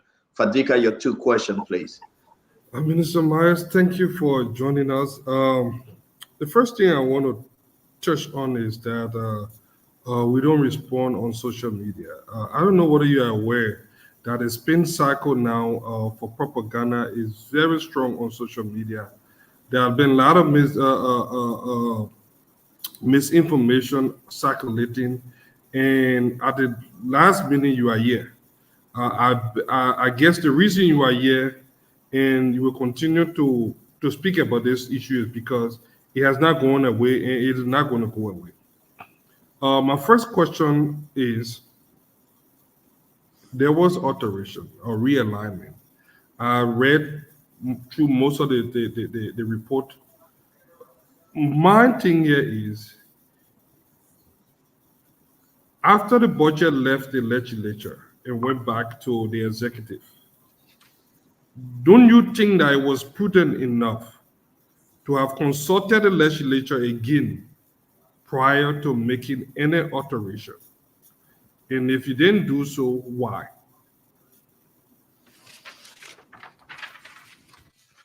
I would like to understand from you why you think that was necessary. Perhaps then I will get into your mind as to the background behind your question. Because I have said more than once that, because the point here is, I hope I could share with you the document, because the analysis that we did. Mr. Minister, I'm sorry. Can you give it to the producer? Then we'll be able to share it. Okay. Please. Okay. Thank you. If I get Damon's WhatsApp number, it's even on my phone. I think I can send it to him if he comes in. But the point here is this, Fadiga. Let me say this. The budget system we have in the past were all paper-based. But from 2008, we went digital. So the coding of the budget, the specific lines has to be created by our RT people every time. So, for example, today there could be in the budget, maybe there's no line called Spoon FM. So then the government say, okay, start giving money to Spoon FM. In order to pay that money to Spoon FM, we have to go to the system and create a line and code it properly with Spoon FM name and code. So if this was just paper-based transaction, so even when the document that is produced, the book that is produced from the system. So if we don't align institutions with the resources appropriated to them, they will not have access and they will not be able to spend. No, I get and so it. this was just the normal technical way of getting the budget ready for production and for execution. I have gone through all that thing. Even the one, I have no problem with the realignment. A lot of it makes sense. I have gone through. And then to conclude on this, right. If you look at the document now that Damon may share with you shortly, the totals remain the same. I agree. The 738.8 million remain the same. I agree. I saw a lot of stuff there. Some went up, plus some went down. I just want to give you one specific. Public administration. I saw the variance there of 638,833. And there was I got a very good explanation. I'm not querying you on why it was done or what you did there. What you did for me, I have no reason to believe that anything nefarious was going on there. My thing here is, you know that it is the law that you cannot alter the budget until, especially after it has left the legislature and gone to the executive. Only after it has been passed in the handbill, before there's some wiggle room, I don't know the fancy term that you guys use. You knew that. And the reason we are having all this discussion is because this was done prior to the budget being printed out. Didn't you know that? So I understand what you are talking about. And I said earlier, so then why did you do it? That's the question. I'm coming. The speaker, no less a person than the speaker, brought it to our attention. I went to his office and we gave him the explanation. We accompanied that with a written analysis, giving the reasons why it happened the way it happened as far back as June. And since then, there have been no other issue. There have been no other concern out of the legislature. We have been discussing a whole host of things about the execution of the budget that is unrelated to this, because they saw that we did what was reasonable. I do agree. Perhaps someone could make the legalistic case that, oh, you should have still come to us. Yeah, we understand that. But we apologize to the speaker. We wrote our justification, and he was okay with it. So everything we say here is legalism. Thank you so much, sir. Stand down, send it back to you. No further questions. Stand down, are you there? I think it was Remy. No, I think it's my turn, though. Sir, you read me here, though. No, but you can go ahead, Remy. You can take my time. It's okay. Well, let something say. Go ahead. You go ahead. Remy, you came before the man. Go ahead. If you came before me, go ahead. Go ahead. All right, go ahead. You know, Mr. Minister. Remy, I beg you, Remy, we got to bring Asif Toba in. He came before your three, please. Asif Toba, your question.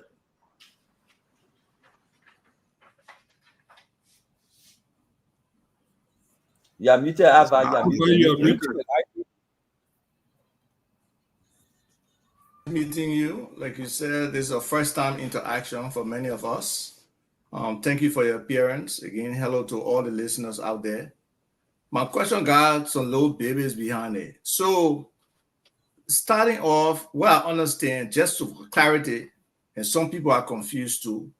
When you presented the $692 million budget, the legislature supposedly went out shopping a pencil and went out to different ministry and agencies to say they're finding more money.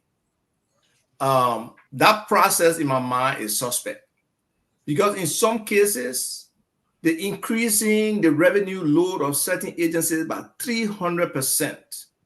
So either that agency is really totally ineffective or don't know where the revenue is supposed to come from, and the legislature is extremely smart, or this is a purposeful manipulation by the legislature to find this additional 46.5 million and probably front load in order to get what they want out of the budget, because they get and said 33% of that 46.5 million to the tune of 15 million.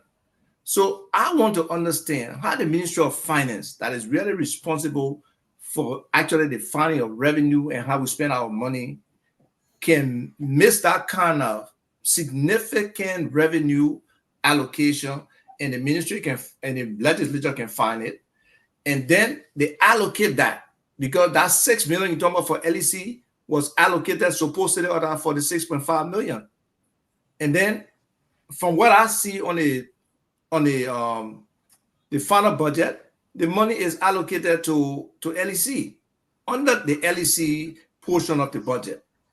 Is that still the same, or is that part of the alignment? You had to move that from, PSRP under LEC into something else, because you were saying, there could be other issues involved.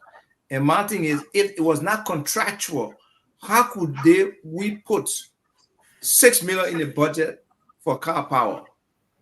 Then separately to where other people are saying there's a $45.8 million deferment of principal payment. So is that related to that 46 at all, or the 45.8 that was deferred that supposedly was allocated to health, education, and other places? How do you explain that allocation of that 45.6, or is it something different? Okay, thank you very much, Ava. So in a few days' time, we'll be submitting a recast of the 2024 budget to the legislature. Right now it's in the office of the president, so it's above us now. It's beyond my privilege now to disclose the numbers. Maybe after that, when I have the opportunity to interact with someone, I will tell you why our assumptions for 692 was close to the mark. Yes, additional assessment was made of for the 6.5 million. Yes, the amount was allocated to various institutions, including the 6 million to car power, etc., etc. Now, in our process, in our government arrangement, you can't question the wisdom of the legislature, because they are the makers of the law. But what we all can speak to objectively is how the budget performs and how the economic reality on which the budget is based, how it unfolds. So just hold your guns, please. In a few days' time, you will be seeing the new budget numbers, the recast of the budget. But the question about the reallocation, the allocation to car power, again, I made a point. Because we know, and you and I know, that it is, for example, LEC, we should go ahead and say, oh, we have discovered car power to be the contractor. But of course, given what we know, because some of us have been in this thing for long, I was a senior technician when the PFN law was passed. I was there when the public procurement law was passed. So to some extent, I know the nitty-gritties. I know what is wrong and what is not right. So we won't sit there at this level now to just allow it to just go as that.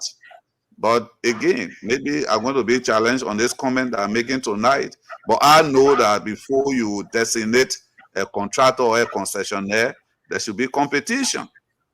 But that is down the line. We face it when we get there.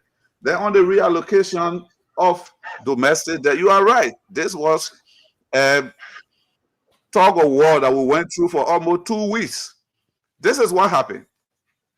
I was on the Unity Party's transition team under the chairmanship of Mr. Kamara, Bema Kamara, under the finance and economic governance sector. In May, January, we had a meeting with the Liberia Bankers Association. And they raised a whole host of issues that the government then has frozen all communication with them, whether in terms of financial engagement or even just telling them that we are not able to pay your debt, please roll it over or let us pay interest, and so on and so forth. And as a result, most of the banks we have in Liberia are foreign-owned banks. So they are auditors, their boss were really querying them. Why is it you have so many non-performing loans, so much non-performing loans on your books? To the extent that managers were under the risk of being removed, thinking that they were not doing their job. So we made a commitment. We said one of the things that we will do when we get in is to re-engage with the banks. In as much as we want to re-engage with the international financial community, we have to start it from home. Then our second meeting with them was in early February 2024. So in addition to the fact that the whole huge amount of government debt instruments, T-bills, T-bonds, and etc., there were also contractual loans, infrastructure loans, owed by contractors, construction companies who were working for government, and they had to get pre-financing from the banks. And government was not paying the contractors so they can settle their pre-financing. So all of these things became an issue. So one of the things that we agreed with the bank initially was all of the pre-financing portfolio that contractors, construction companies owe, we will absorb that as part of the government's debt. And then for the financial instruments that they held, we will pay the interest and roll over the principal. This news was good for the banks, and they were now willing to re-engage in making business with government. As an example, the very companies that owe the bank are the ones who did 100-day deliverable rules. We pay their money through the banks. Their fees, their payments were not garnished. If it had not been because the government intervened, as we did, the 8.9 million that we paid through the banks to the construction companies would not have gotten to them. So they would not have gotten funds to put equipment and people in the road, on the roads. So that was the level of confidence that was emerging between us and the banks. So we submitted a budget to the legislature that has 69 million for domestic debt resettlement, most of which were interest payments. And most of you are in the financial sector are experienced. The money for banks make money not from the principal, is the interest. The interest is their own profit. So as long as we agree to be paying interest on what we owed, they were okay with it for the time being, until the government can be liquid enough to start servicing principals. So the budget gets to the legislature, as you rightly mentioned, significant portion was reallocated. Again, like I said, we cannot challenge the wisdom of the legislation because they are the lawmakers. We live with that. But of course, I mean, everyone learns from hindsight what has evolved in terms of different government institutions' interaction with the banks in the past months has kind of probably, at least on our side, it has made us wiser. And we are trying again to see what we can do in terms of budgetary realignment to get the banks and our relationships to at least get back as it was at the start of February until the budget was passed.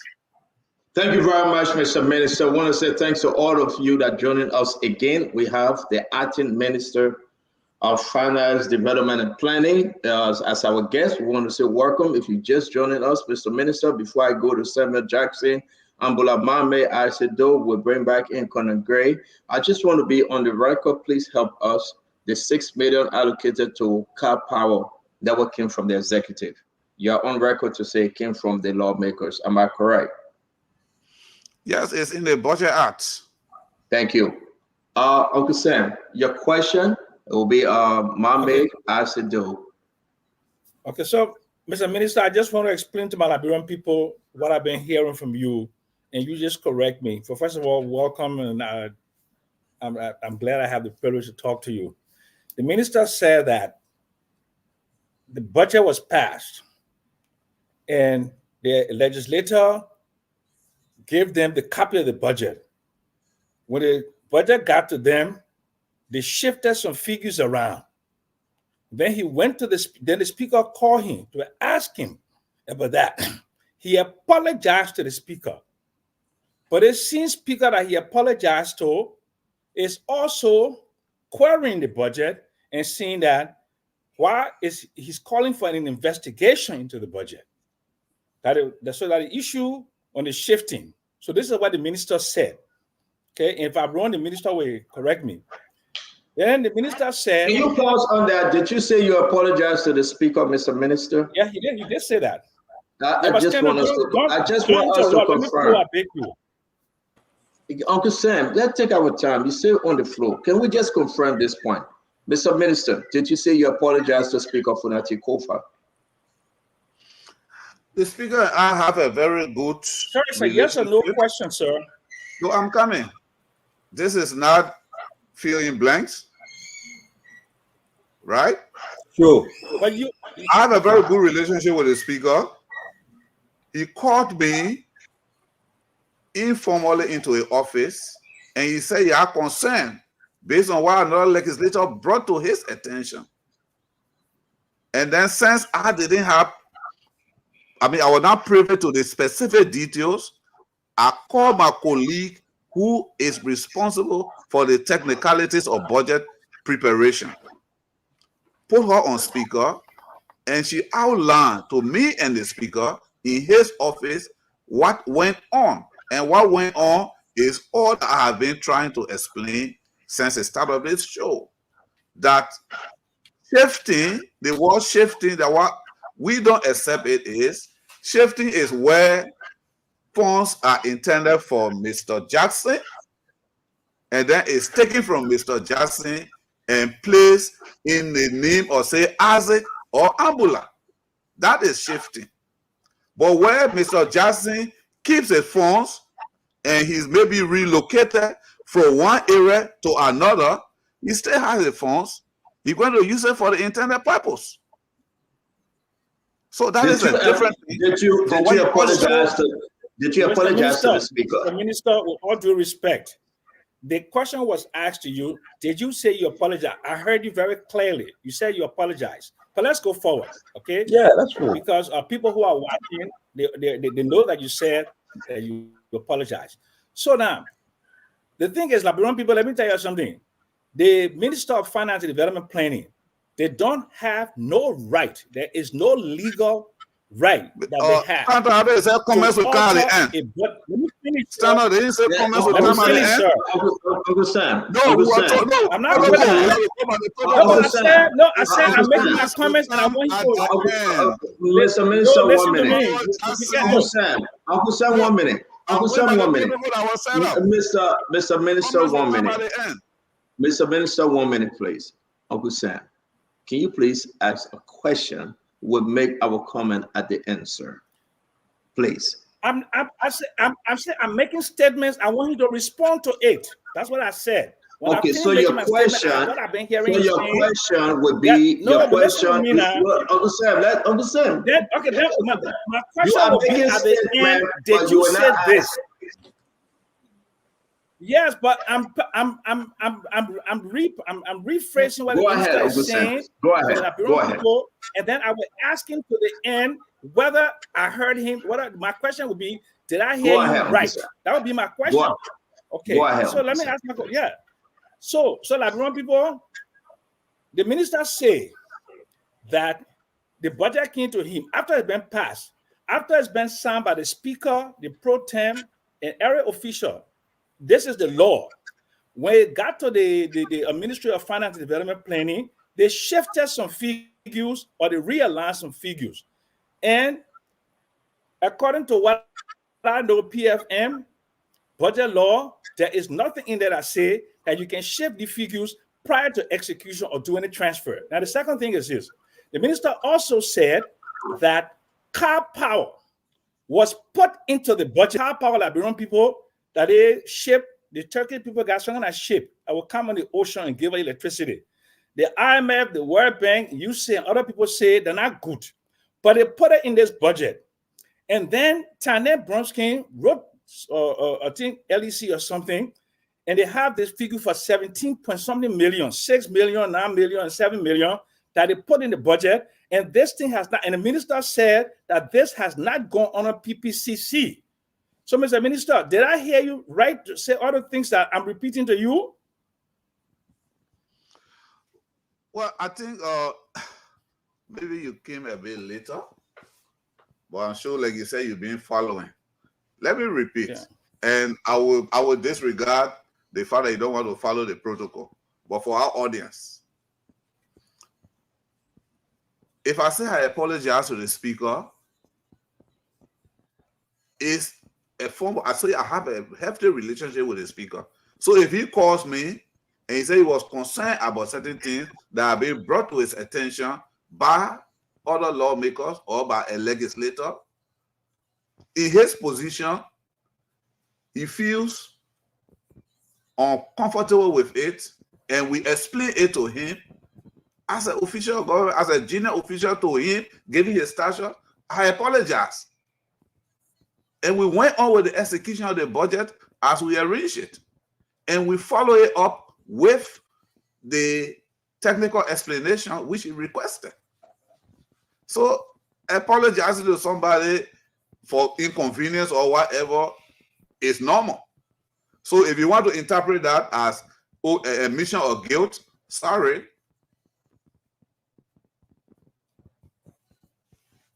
Again, thank you, Uncle Sam. Thank you, Mr. Minister. Mr. Minister, can you do a little bit of adjustment? You're getting off camera. Oh, sorry. Yes. Okay. It's okay now. Ambula. Yes, you're good. Minister, too relaxed right now. You're good. Ambula. You know the new protocol about the question before comment. It's a real tough one, to be honest. It's a tough one. But we try. We try. One side question before my main question. I mean, I heard you say you spend 8 million on the road project. There's 8.9. 8.9. There's the whole thing. They spent 20 million for road. They spent 20 million for road. And I heard you as the finance minister say, can you just speak to that briefly? Is it 20 million or is it 8 million? Again, like I said, I came so that I will use information that can be sourced, that can be cited, that can be referenced. And you will also see this in the recast budget, maybe when it comes out. Please give me a few minutes. Let me find my note. And I'm saying this now from my head as a Minister of Finance. It's from the records of the Controller Accounting General. Maybe I can share this later on. 8.95 million.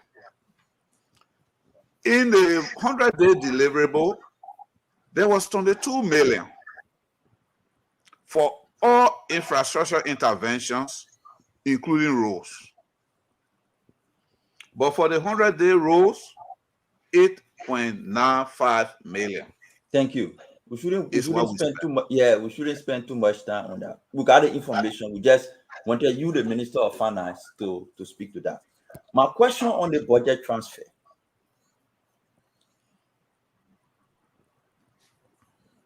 You move 400,000 from health, 500,000 from accountability, 19.1 from public administration. There are two things here. To be able to move resources from one institution to another, the institution you're removing it from need to be notified. The institution you're sending it to need to be notified. That's what the law requires. Did you, as part of the movement process, did you, in accordance with law, notify the respective institutions that you are removing money from, and did you notify the institutions that were receiving the money? The reason why I'm asking, hopefully the budget will show, we really want to see the table of all the institutions and projects that were moved to constitute this movement. But while we're waiting for that, my specific question to you is, did you follow the procedure by law that requires the institution you're taking money from to be notified that you're taking money from them, and the institution you're giving money from to be notified that you're giving them money? That's my question, because that's a procedural, that's a law. Yeah, the budget transfer law of 2008, which I was one of the authors of. So this is the issue. In this case, that was not necessary, because what you see in the list that I share with you are sectors. Sectors are just the conglomeration of related institutions that perform similar or related services. So in this case, the institutions, the funds that were allocated to them by the legislature remained with them. So it was not an interagency transfer issue here. So now can I push back some more? Yeah, it was not an interagency transfer to say you are taking from LEC, for example, and giving to rural renewable. That was not the case. Honorable Minister. Yes. What constitutes a sector are different institutions. If you took $500,000, if you took $400,000 from health, meaning that it's a specific institution in health sector. Health sector. Correct. Not health ministry. I agree. I'm saying health sector is a combination of different institutions. So if you took $400,000 from the health sector, meaning there are specific institutions within the health sector that this $400,000 is coming from, either from one of them or two of them or three of them. My question to you is, did you notify those institutions in the health sector that you are removing money from them? You did not move money from health sector. You remove money from institutions within the health sector. You did not remove money from health sector. You remove money from institutions within the health sector.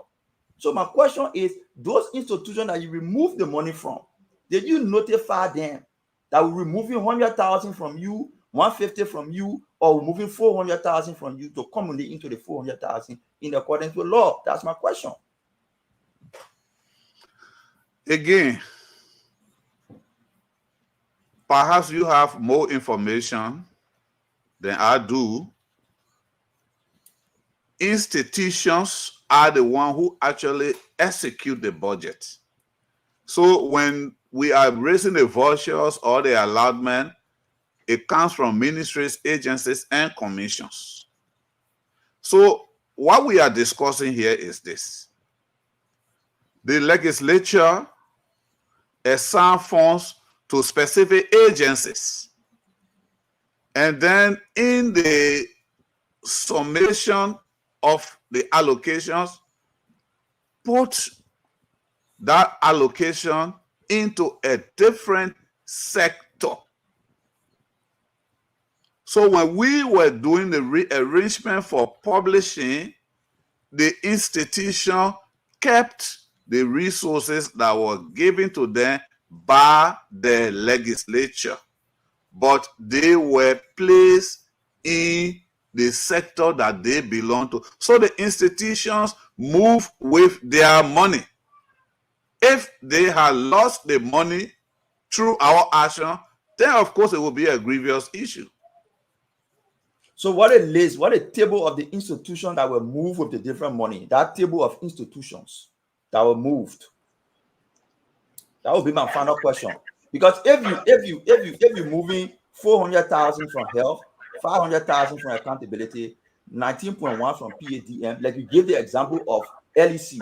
What a list of institutions that move from one sector to another with the money? What's that table? If you have the table, the explanation is in the comment section. If you look there, you will see it. There's a table that Diamond shared. He sent it to us. It has the explanation that you speak. Mr. Minister, yeah, you sent it to us. I'm uploading it to share with the group. Yeah. Mama, are you done with your question? Yes. All right. Mr. Minister, we just want to inform you that we usually keep record of our show. So again, when we asking this question, we are not trying to be personal, but we want to have you on the record as you answer. So please understand that it's nothing secret about this program. I want to bring in former Deputy Minister Isaac Doe to ask his 2 questions. And then we're going to bring in Conor Gray to ask his question because he's patiently in the back. I want to say thank you for coming on our show. It's 5 minutes to 10 p.m. in Liberia and 5 minutes to 6 p.m. here. We'll do another round of this with different other subject matters. Thank you, Minister, for joining us. Isaac Doe. Yeah, Minister, nice talking to you. Congratulations for the position and welcome on the show. I wanted to firstly quickly say $22 million has been committed in budget, but $9 million has been disbursed so far with the road fund issue. And Minister, I was just, I came on late, so pardon me if I ask you any question that's already been asked. Probably I may have missed that as well. So in the budget, I wanted to do a little bit of adjustment from the issue of the budget shifting to another topic that has been very important to me, where I've not had the opportunity to ask the right person, and since you are here. So under the Ministry of Finance, the budget has a budget line that has just been created under this administration called the deficit pool funding.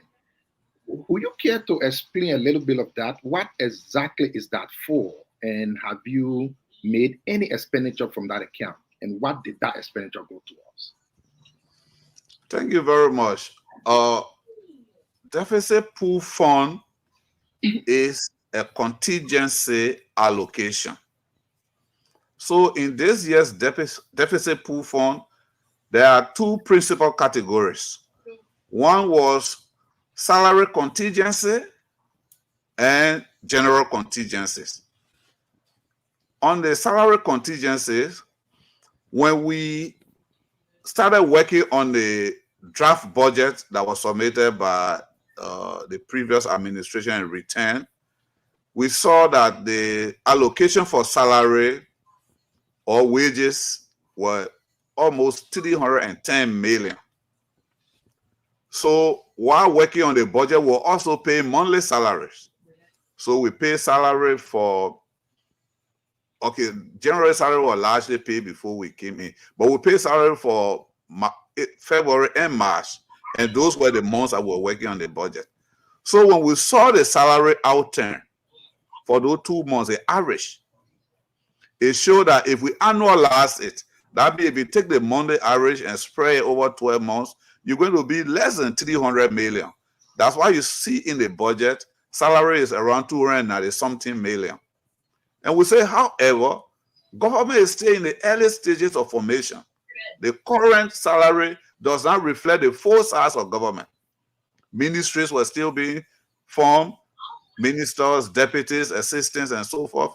County administration, which have at least 3 political appointees in each county. The superintendent and their 2 deputies each. That's 45. And the parastatals. And all the entities that are on budget, they will still be formed. So we said what we can do, the salary, the average monthly cost of salary for February and March might look good for us because we want to reduce the wage bill, but we also have to err on the side of caution. So let us reserve this amount. And on a monthly basis, as the government was being formed, salary for ministries and agencies started to incrementally go up. So we went to the deficit pool fund to pay in the gap. That's one. Then the other part of the deficit pool fund is, again, budgets are estimates. Issues come up that you have to fund that is not in a specific ministry's budget. Some of them are national emergencies that we can be aware of. Take, for example, the riot in King George, Grand Cape Bon. Nobody budgeted for that. We have to fund it. We have to keep the legislature for almost 2 months to work on the passage of the budget in the middle of the fiscal year. We have to fund that. So on and so forth. So, I mean, you were in government, you know what that means. Sometimes some sort of emergency funding come out, or some other requests come out that are urgent that has to be funded. So it's from the deficit pool fund that we use to take care of those unexpected or unforeseen expenditure needs.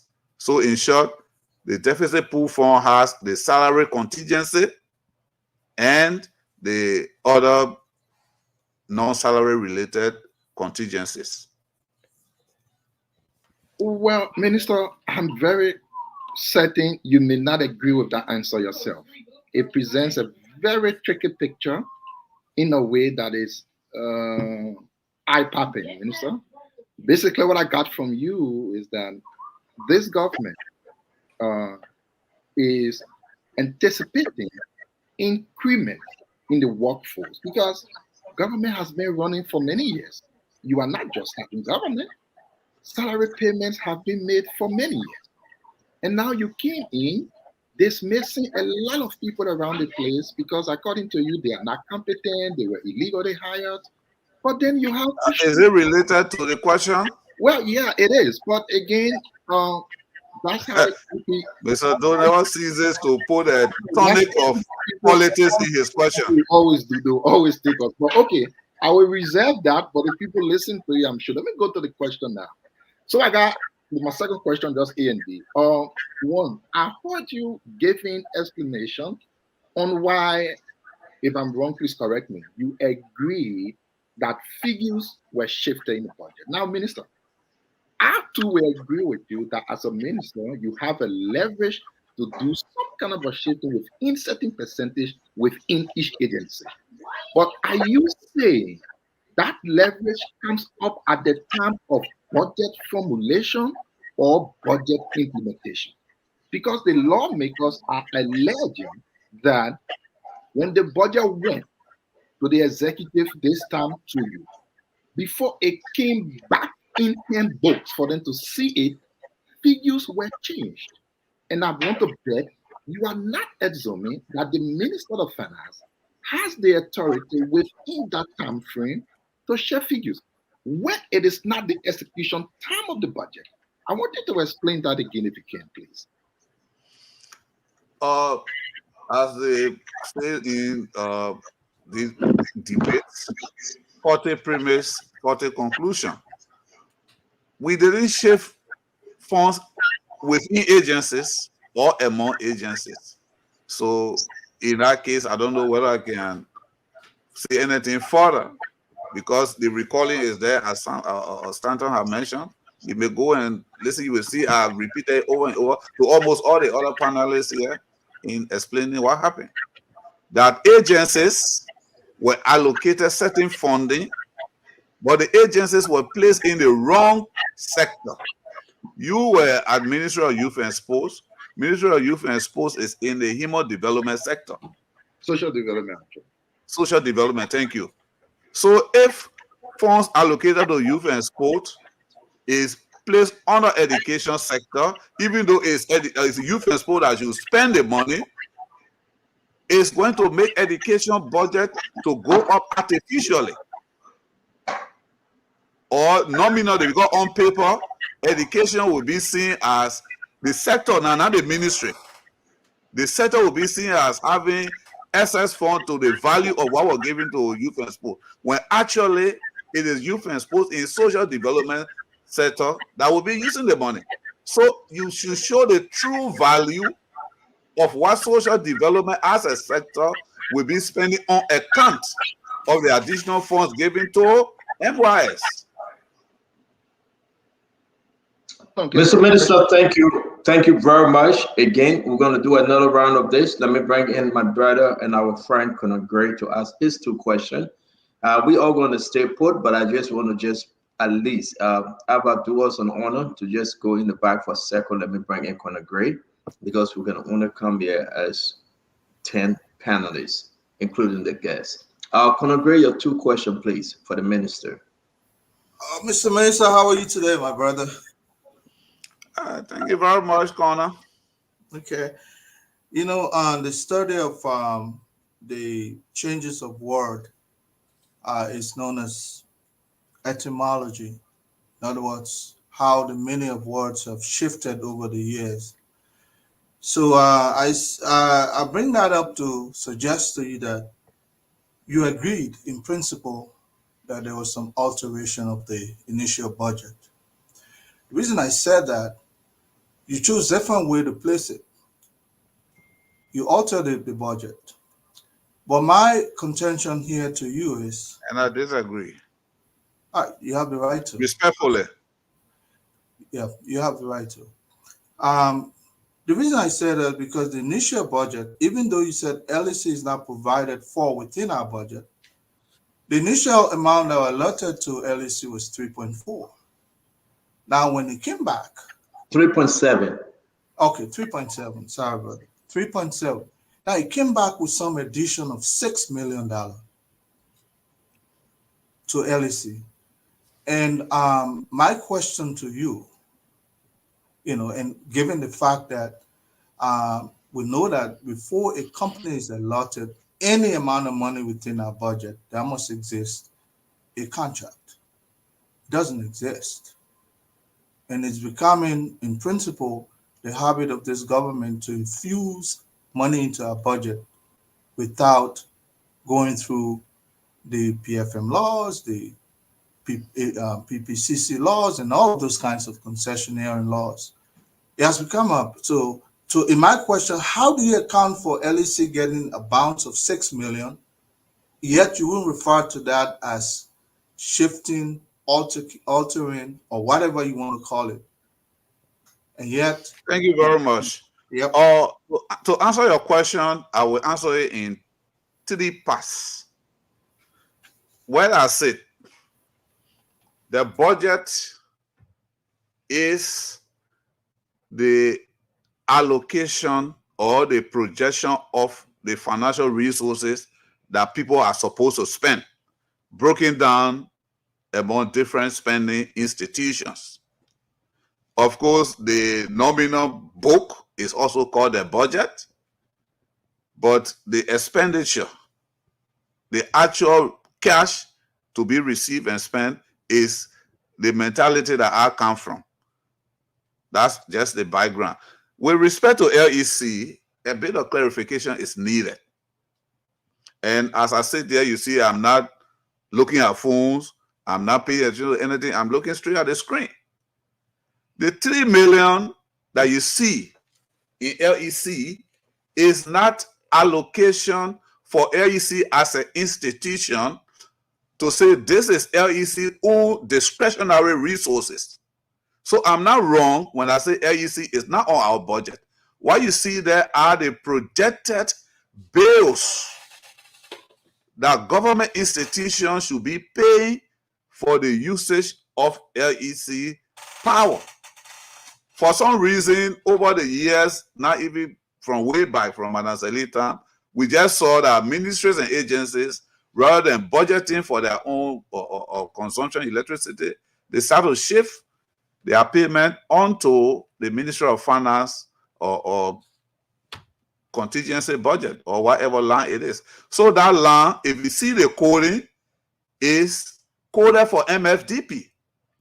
If can find, I mean, some of our friends who are who know the budget, if you read our coding, the numerical coding, that code is for MFDP, because MFDP pays the LEC bill on behalf of all ministries and agencies. So the 3 million or 3 point whatever is the original projection that we made to cover the presumptive cost of what government ministries and agencies will use by way of LEC power during the year. So actually it's central government expenditure, but it has to be labeled as LEC because we pay it to LEC. That is different. The 6 million, like I stated, was voted into the budget by the legislature. I can say this. So the communication to the LEC from the budget minister, like I said, was just a routine conveyance of the outcome of the legislative process on the budget that happens when the budget is approved.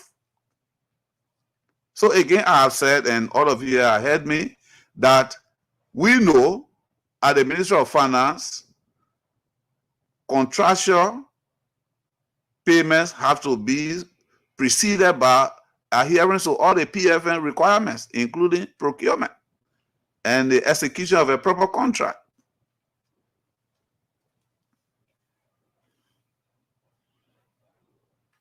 You know, I'm still tangled between a law was approved by one branch of the legislature, you know, the lower house, upper house, whatever you want to call it.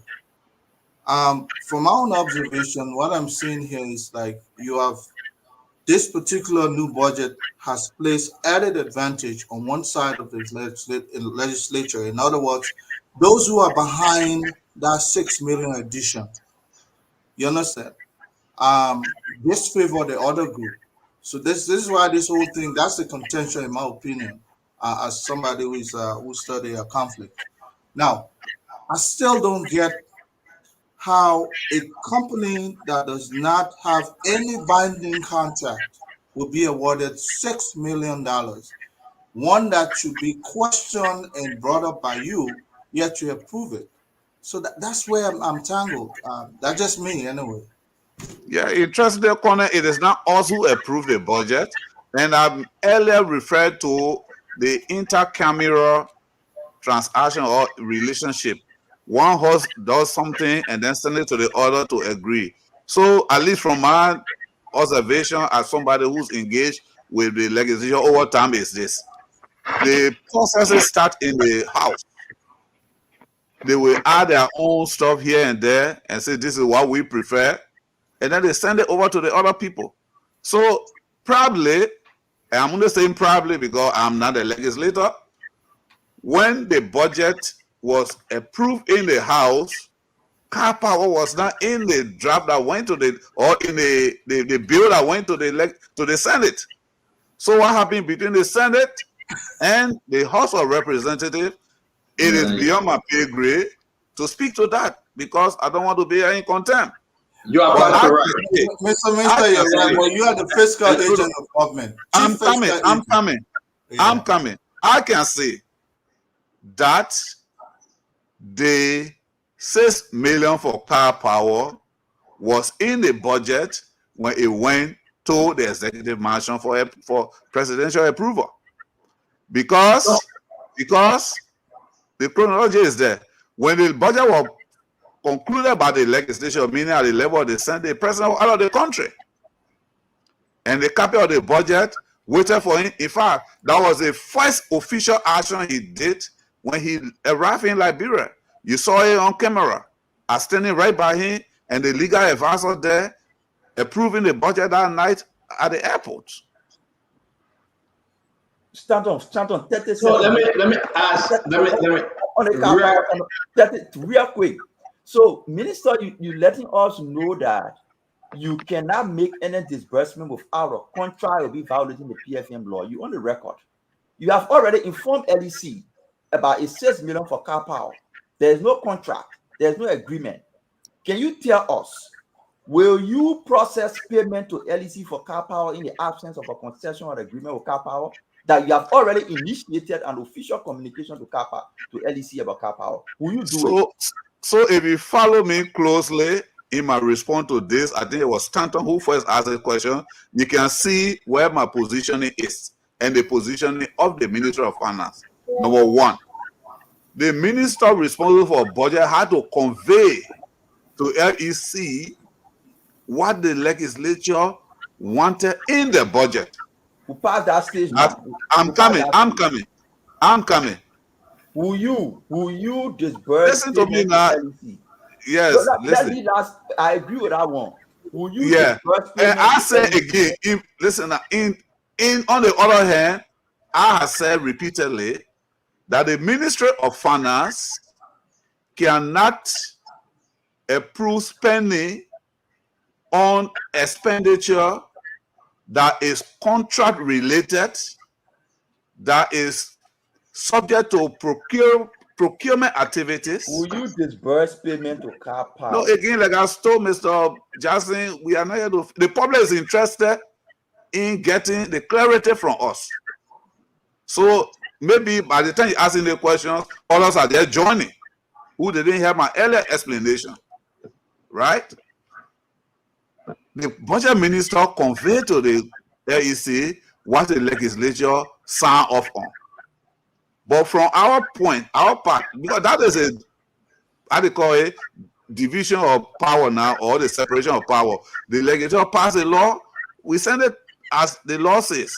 But in the execution, which is the other side of the separation, we require procurement requirements. Adherence to procurement. Again, we will not approve or disburse funds for which all the necessary PFN requirements are not being satisfied, including procurement. Okay, let me say this. Send you, Uncle Sam, I beg you, I will get everybody the 30 seconds that we ask. Let's go in order, please. Let me come in and we'll go to Dr. Richardson in the same way. We're backing you. Just take pen and paper, write your question down. The minister is here for another 30 minutes because by 10:45 he should be leaving. So, Minister, we want to say thank you for joining us. And those of you that just joined us, again, we have the acting Minister of Finance, you say, yeah, Minister of Finance Development Planning in studio. Minister, I want to shift gear a little bit. Can you speak to the nation on the $8 million that actually went to SIB Bank? Was it a loan? Was it a gift? Is this just a free money to build them out? What do you know about the $8 million given to SIB Bank? Okay, so in the realm of public finance, Mr. Jackson will agree with me that's a different side of the aisle, so to speak, even though we related the monetary side of it. So we haven't, till now, at least to the best of my knowledge, gotten a clear positioning from the CBL on why the $8 million was given. But there were some explanations to the effect that the banks needed to be seen as looking good for a potential buyer. At least that is the explanation that we have got. And there is a lot of discontent about that from our end as well, because that was a drawdown on the reserve. So just a few months after taking 83.6 million from the reserve, then 8 million goes in that way. And it's coming up through inquiries from other sources, other inquiry. So like I said, the issue is subject to ongoing investigation. I will not want to speak too much on it I would not want to be too authoritative on it, because even we at the level of Ministry of Finance, there are still some issues that we are investigating, because we are engaged with the CBL on this, how we manage that, because we have some obligations on the fiscal side to support the CBL's reserve position through our consolidated account. There are various means that we support their reserve position. So if the account that we support in this manner, which is a strain in a way, though it may be a necessary constraint on the consolidated, is being used in the way more or less like supporting a private institution, and it puts the issue of fair market competition into question. Honestly, I can say this to you as a public official, because for example, if Dualu or Mr. Do or Dr. Francine has a business that is not able to survive in the hustle and bustle of competition, then we should all go and be giving money. That's the simplest way. Let me be on record. I'd love to ask my question just short, sweet, for our people to understand. Have we given the bank $8 million? Have we, as in MFDP, as a country, given this ban $8 million? Yeah, the CBL has admitted. Okay, they didn't deny. They admitted to that.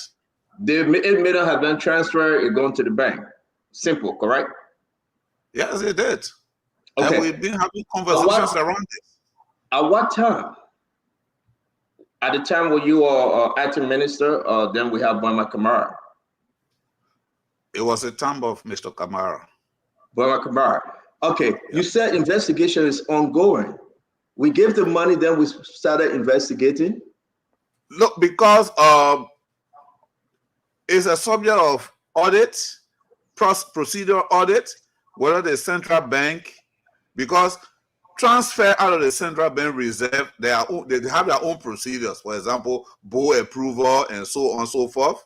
Because some of the information we are getting is that whether there were necessary board quorum and all of that, that is a subject of inquiry that I refer to as investigation ongoing. Is it money or loan or just a build up, free money? Like the fact that it's a subject of inquiry and the fact that the CBL hasn't made a definitive comment on this to us, I will now want to characterize it as one thing or the other. Well, I mean, I'm not going to ask for your conversation to the president, though, but tell the nation, how do you think the president feel coming as a rescue president, giving free $8 million to a bank? I think you're following the president's action at the central bank. That speaks louder than whatever I can say here. Did the president approve the $8 million given to that bank? If you read into the president's action at the central bank, you will also deduce from that where he stands on that whole issue. Did he approve the $8 million? Should he have approved the $8 million given to the bank? Same answer as above. Who approved? Who made the final approval of the $8 million? Was it President Bwaka? Was it the finance minister? Was it the CBL, the board? Who actually said it was okay? Because we have documentation. When the group came to inquire about the $8 million of the total build out, they wrote a letter to President Joseph Yema Bwaka on the 2023 December. May, they presented the argument and the president asked Sam Stikwa for an update. We have the document. I can display the document. My question remains firm. If you choose not to answer, we will take the negative yes as a positive. Did the president approve $8 million to the bank? You say you have documents that I do not have, but again, I will say this. The president who approved such transfer will not be taking the sort of actions that he's taking at the central bank. I think from where I sit, that is sufficient answer for now. Thank you very much. My last question, then we'll bring in other guys. Let's go back to the $6 million. It said, can we confirm that in your recast budget, for the sake of our audience, there will be no $6 million given to Car Power? The budget is no longer in our purview. It's now in the office of the president. So it is at his discretion now to disclose information on the budget until he gave us permission to present it to the legislature, hopefully tomorrow or day after. Did the president ask you to cancel, to scrap off the $6 million that was allocated for Car Power? You're laughing, and I know why you're laughing. No, because I know why you're getting around. You are like you want to be Robin White? No, I'm just asking a question that I think will inform the argument today, because I can confirm to you, you guys had a meeting from our sources, and you guys were asked to scrap all the $6 million. Am I correct? Always putting sources. Again, it's a matter of. Thank you for following storm. We always got these sources. Thank you. It's a matter of etiquette in government.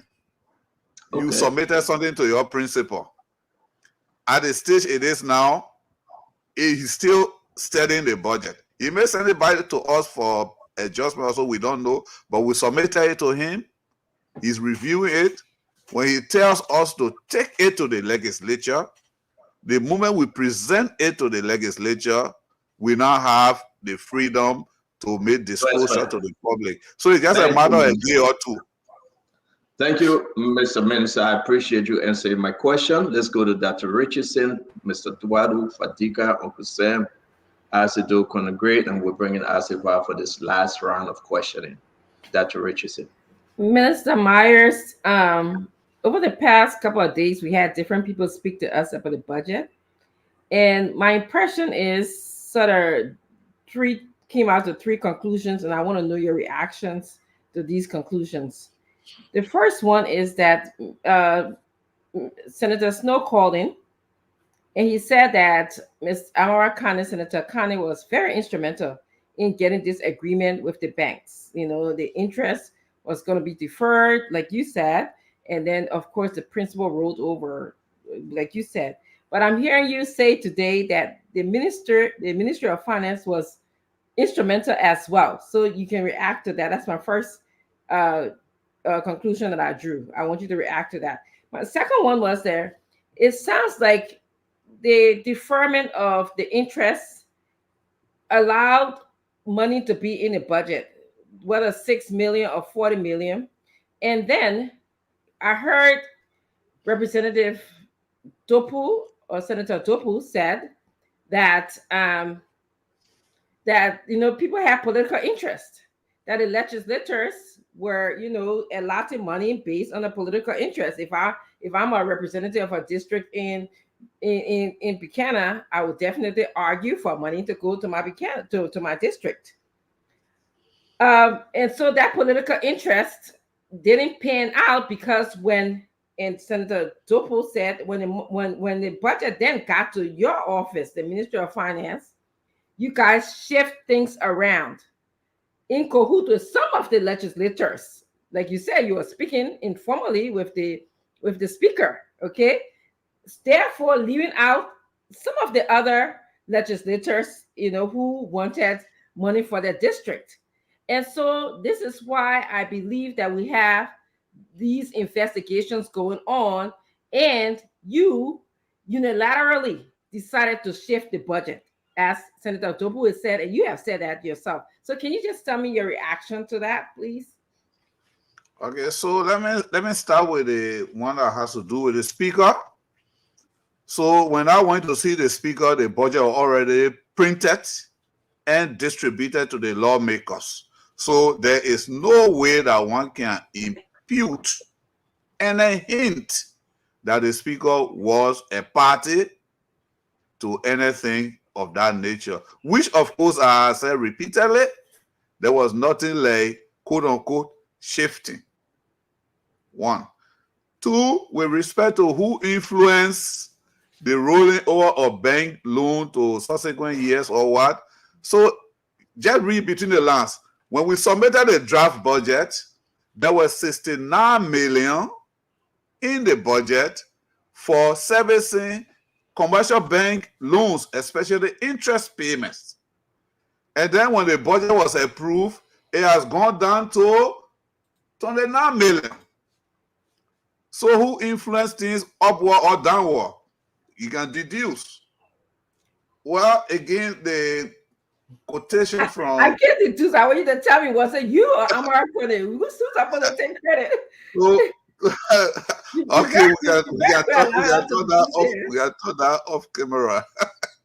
We got that off camera. Okay, I come in more. So, with respect to what Senator Duopo said, again, insinuations about from one politician against another, I don't want to get into that. Senator Duopo is a good professional colleague, firstly from the Ministry of Finance, even before he became a lawmaker, and we also worked together at some point at the LRA briefly. So those are, he's a politician speaking about other politicians. So I'll leave it at that. Okay. My second question to you is that, and you please react to this, if the executive branch disagreed with what the legislature allowed or aligned or moved around in the budget, because you guys sent it to them to get it improved, why can the government or the president or the minister or the executive branch be man enough to veto? You guys have veto power. Why are we going through this argument? If you disagree and you said, no, I want money to go to LEC, or I don't want money to go to LEC, or you guys didn't give health, the health sector enough money, veto it. Why didn't you guys do that? Because for all intents and purposes, it will have been what we call a Pyrrhic victory. I mean, those students of history know this, where you fight, you expend so much energy, and then what you gain out of it doesn't justify the end, doesn't justify the means, or you gain far less than what you spend in terms of effort and energy. What happened was, from what we saw, it didn't harm anybody so long it didn't result in dramatic downward changes to agencies' budget. So we in the executive, this is what I said, the execution of the budget is in the purview of the executive. When I joined the Budget Bureau in 2006, we only have 4 sectors. And today you have Defense Ministry, the police, justice, and the judiciary in one sector.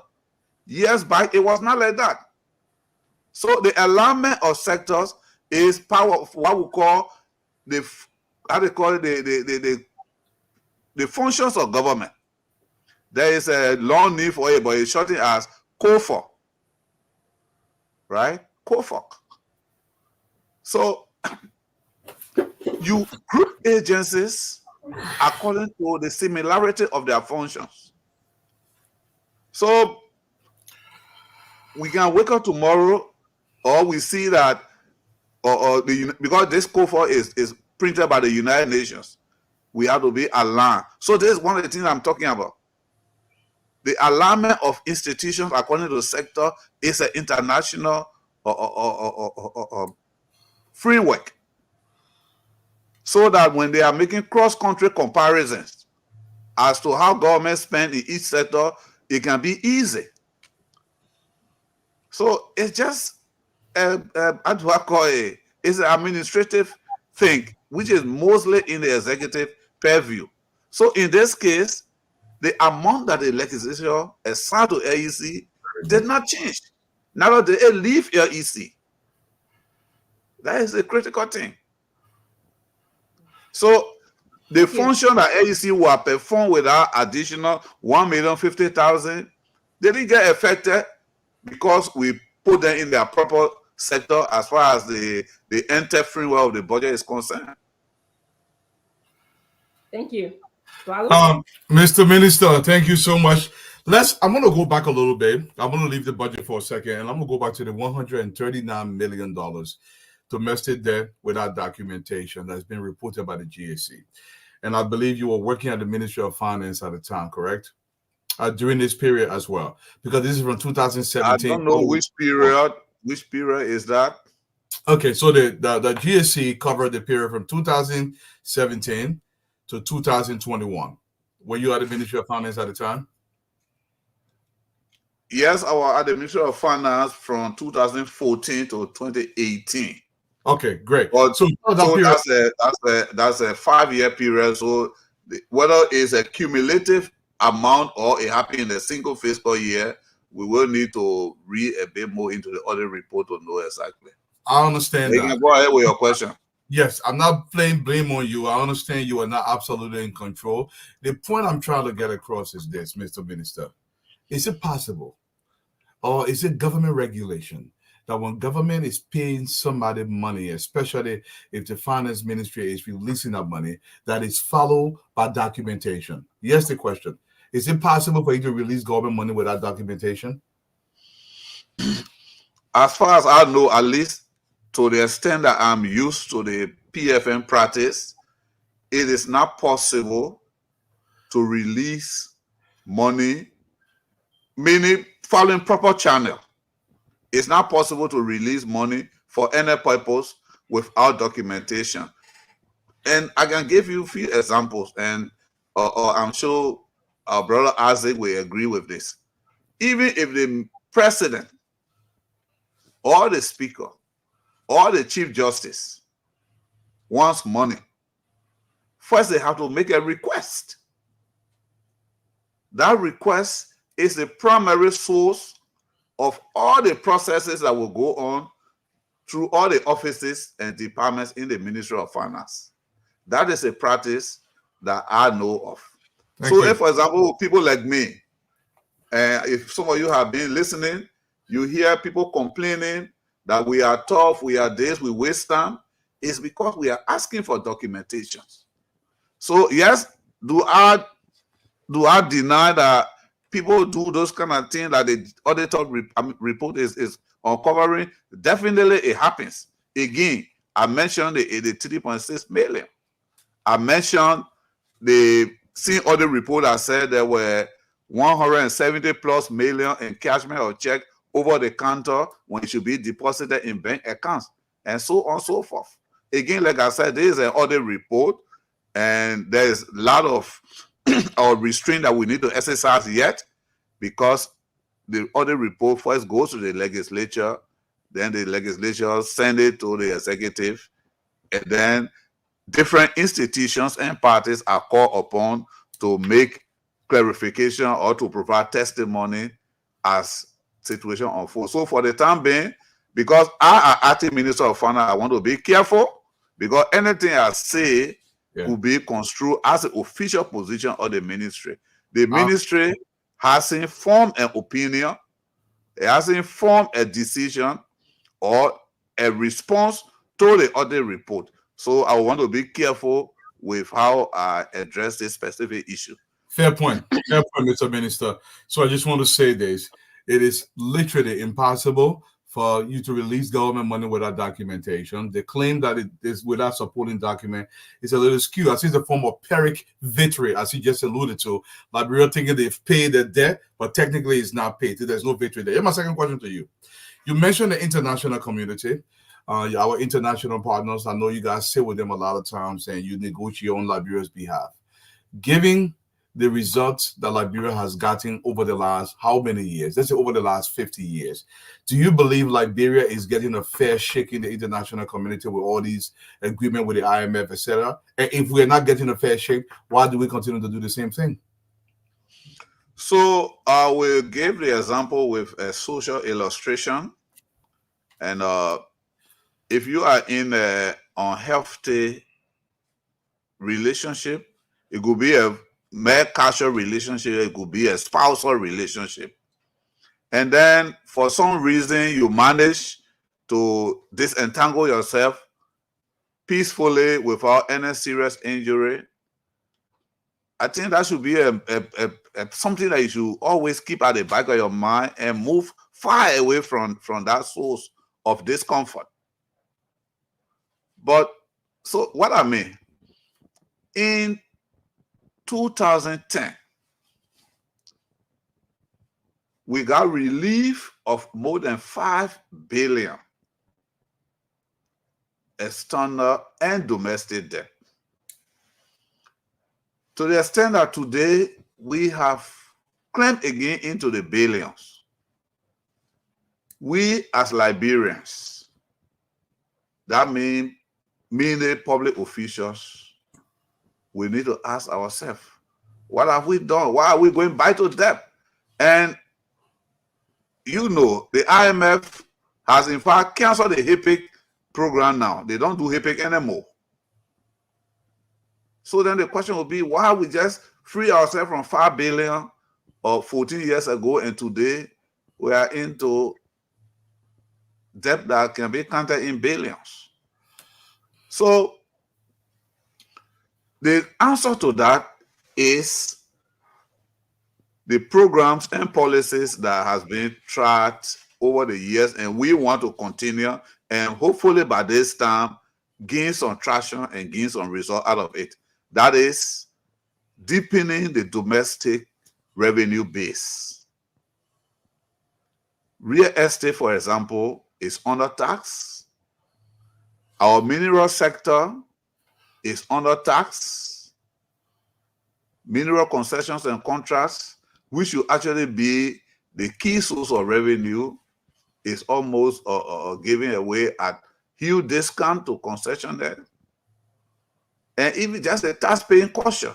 So that is on the revenue side. Then on the expenditure side, managing the resources in a way that, for example, scenario like warrant the 9 million leaving without trace, or spending money on activities that don't bring immediate returns or even returns in the medium term.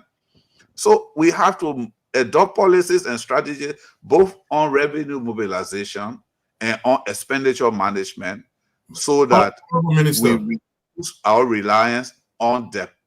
So I'm coming to the specific question. What are we being given a fair deal by the international community? Yeah. Well, the question is, it is a deal. You agree to sign a deal. So what you agree to and what you sign up for, the terms of those deals and the outcomes, you have to learn to cope with it. And that is where we are. No, Mr. Minister, here's the gist of the question.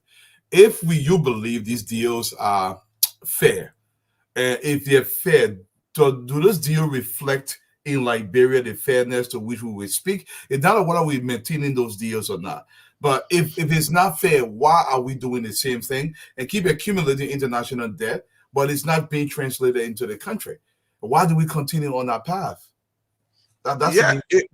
It boils down essentially to management.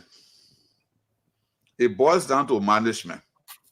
Why, for example, do we need to borrow money to pay debt? Why do we have to make a deal with a concession company that, okay, we are ready to be a bit flexible with you in the next round of negotiation if you can help to support our wage bill? So if we box ourselves into a corner that we cannot maintain our basic expenditure demand, then we'll be signing what is more like a skewed deal. I don't want to say one-sided, but it's skewed against us. That is why we are where we are. So we're signing deals out of desperation, basically. So Eduardo, let's move ahead. He already got the goal. His people. Because imagine Dwalu, a civil servants are not paid for 1 month. You know the social and political repercussions. Thank you, Mr. Minister. Again, we're going to take it from you and go directly. Fadiga, have you asked your question? No, that was me next. My first question will be real fast. You did answer the question for everything I think we have gathered here is that call it shifting, call it realignment, call it whatever, something happened for which you apologize. I don't have problem with the change. It makes sense to me. But we are here today because of it. What do you intend to do to make sure that this is not repeated? What can you put in place to make sure that this is not repeated? If you could do anything. Again, can I answer with a single line? Yeah, single line. Experience is the best teacher. Well, but that still doesn't answer the question on how will you make sure that this doesn't happen again. We are not here discussing this again. So, or you intend to do it again? Except what you intend to do it again, then. No, I said experience is the best teacher. So what it means is that when similar allocation in different sectors come out from the legislature, maybe as an example, we will have to sit with them, go through the line by line, sector by sector, before they formalize it in the form of an act. Thank you very much. My next question, I know you have. I just want to make this real fast. The second question is, I'm a little confused. Who added that $6 million in the budget to cap out? Was it the legislature or the executive? How did it come there, or you don't know? He answered though. I think I answered multiple panelists. He said before it got to him, it was already there. So it came from the government. No, I know why I asked you. Okay, go ahead, sir. You are right, Fadiga. Mr. Minister, please. Somewhere in there it got lost.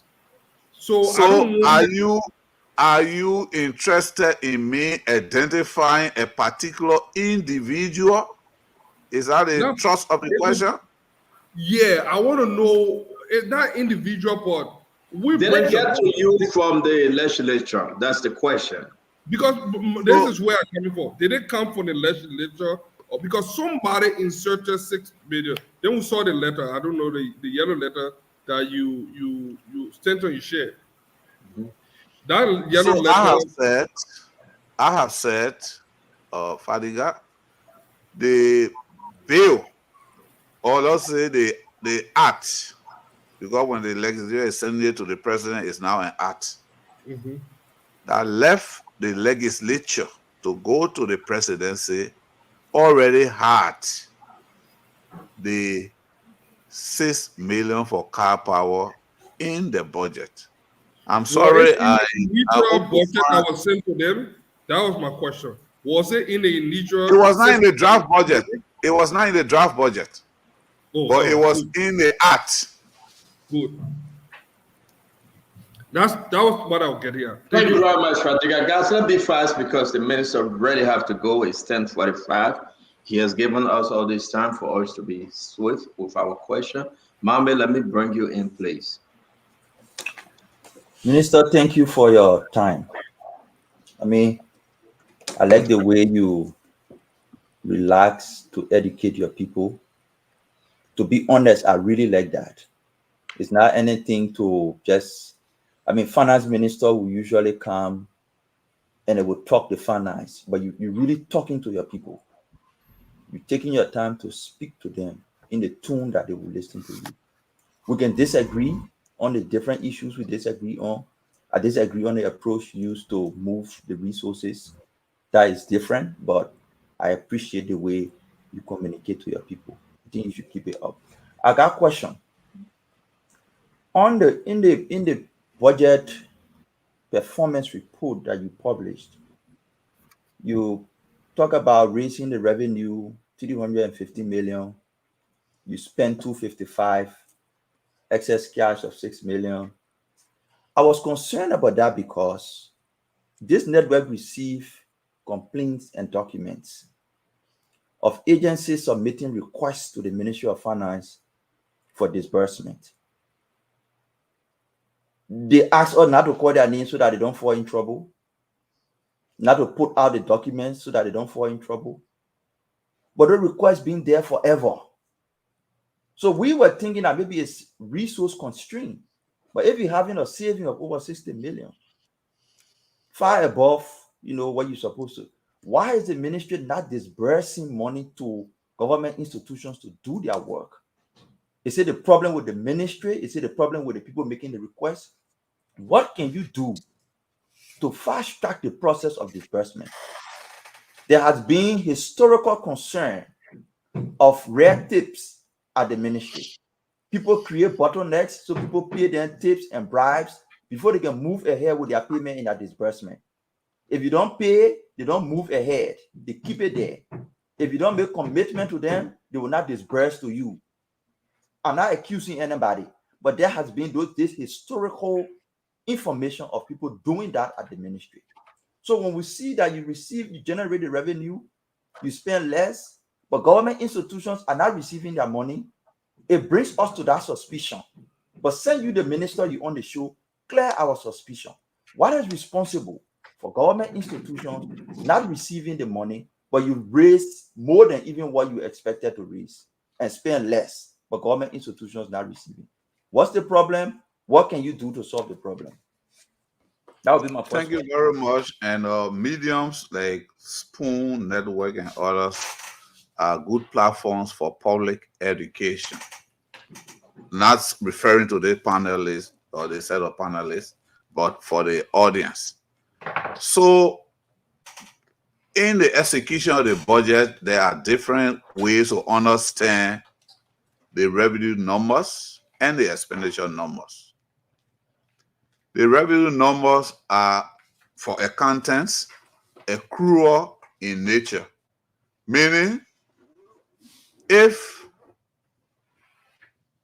you perform or government perform a service for you, or you conduct a transaction. Let's say, for example, you bring your container through the port and the custom people make the assessment and they bill you. Right there, government recognizes the revenue. It gets captures in the tax administration system, the RT system they call TAS. It's just an acronym for tax administration system. So the report on the revenue side is of that nature. It's a combination of what has been accrued and recognized and what has actually been paid in federal bank accounts. And you should also recognize that the taxes paid by individuals is made both at the central bank, either the main office or their windows are spread across, as well as to commercial banks. So what the Liberia Revenue Authority reports is the statement of receipts or what do I call it? It's a proper accounting term, but meaning assignment of tax obligations for various taxpayers for transactions that have been done or that are taxable. Now, on the expenditure side, we only spend based on what is in the consolidated account. So consolidated account balance will always be less than the revenue report because, one, take for example, all of us here are business people. We got assessed by LRA for various reasons in different locations. You are GT Bank, Aze is at UBA, the corner is at RB, I'm at maybe etc., etc., etc. And we are in different locations around the country. So the LRA tax system will recognize our payment once we make our payment at the designated revenue accounts in commercial banks and in some cases, the central bank. It takes a while for all these different banks to sweep the account or to sweep those payments to the central bank and the GOL consolidated account. So the expenditure we make has to at any point in time be not more than what is in the consolidated account. We can't say, oh, because central or in this example he gave, LRA is reporting 300 million, so let's approve expenditure for 300 million. When that expenditure has to be routed through the consolidated account, then the consolidated account balance 250 million. There is a concept called transitory account.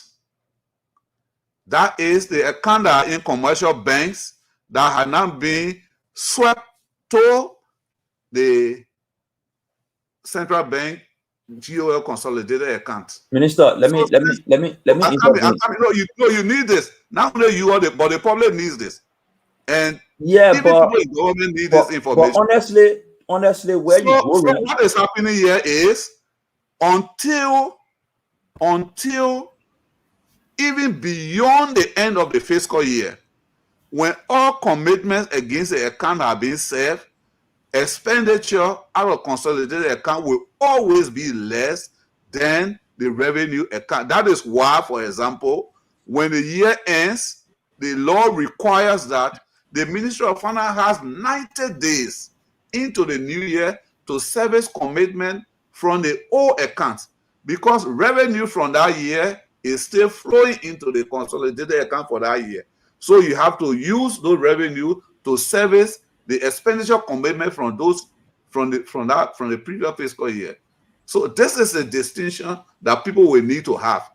What LRA announced is not cash available for spending. What LRA announced is a revenue that has been accrued and recognized. Okay, that's the recognition term I was looking for. So it has been recognized, but it is not cash in a bank, because the cash follows different routes.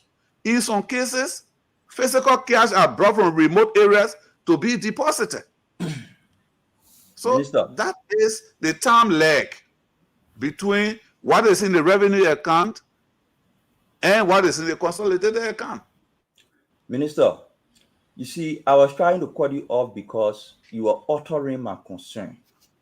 Before I come on the show, I'm making my duty to assess my facts. Sometimes we make mistakes, but I do my best. Not because of anybody on the show, but because over time I've realized that the quality of people that are listening, the ordinary people in the villages, they're listening. So I know the content, the people that are listening to me. That's why I take my time. On July 17, the Ministry of Finance released this statement. And it is from this statement that I asked you. This is what you say in your statement. The minister said cash in bank. Cash in bank. Not transitory transaction. Not the minister LRA report. This is the MFDP's report. It distinguished the cash in bank from the other money the LRA announced, and it talked about how much it spent. This is what you said. Minister said cash in bank is $315.4 million US, while the revenue in transit stands at 27.2 million. So revenue in transit was 27 million. I'm not discussing that. I'm discussing what you reported as cash in bank, which is 315 million. And your statement went down further and said, out of that 315 million you have in bank, you have only spent 255 million. So my point is, if you get cash in bank of 315 million and you only spend 255, and there are government institutions that are saying their requests for disbursement have been there for over 2-3 months. Up to now, some of them have not received disbursement. My only question to you was, why is the delay? What can you do to address the delay? If it is from the requesting agencies, how can you correct it? If it is this whole theory of red tape at the ministry. I get you, but that was the second stage of my response to your question. Now, the characteristics of expenditure are not the same.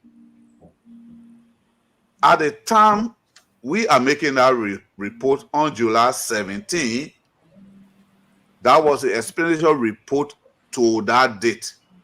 Remember, July 17 is just the beginning of salary payment. So that cash in bank, there has to be provisions for salary payment, because the 265 you're talking about was what we disbursed out.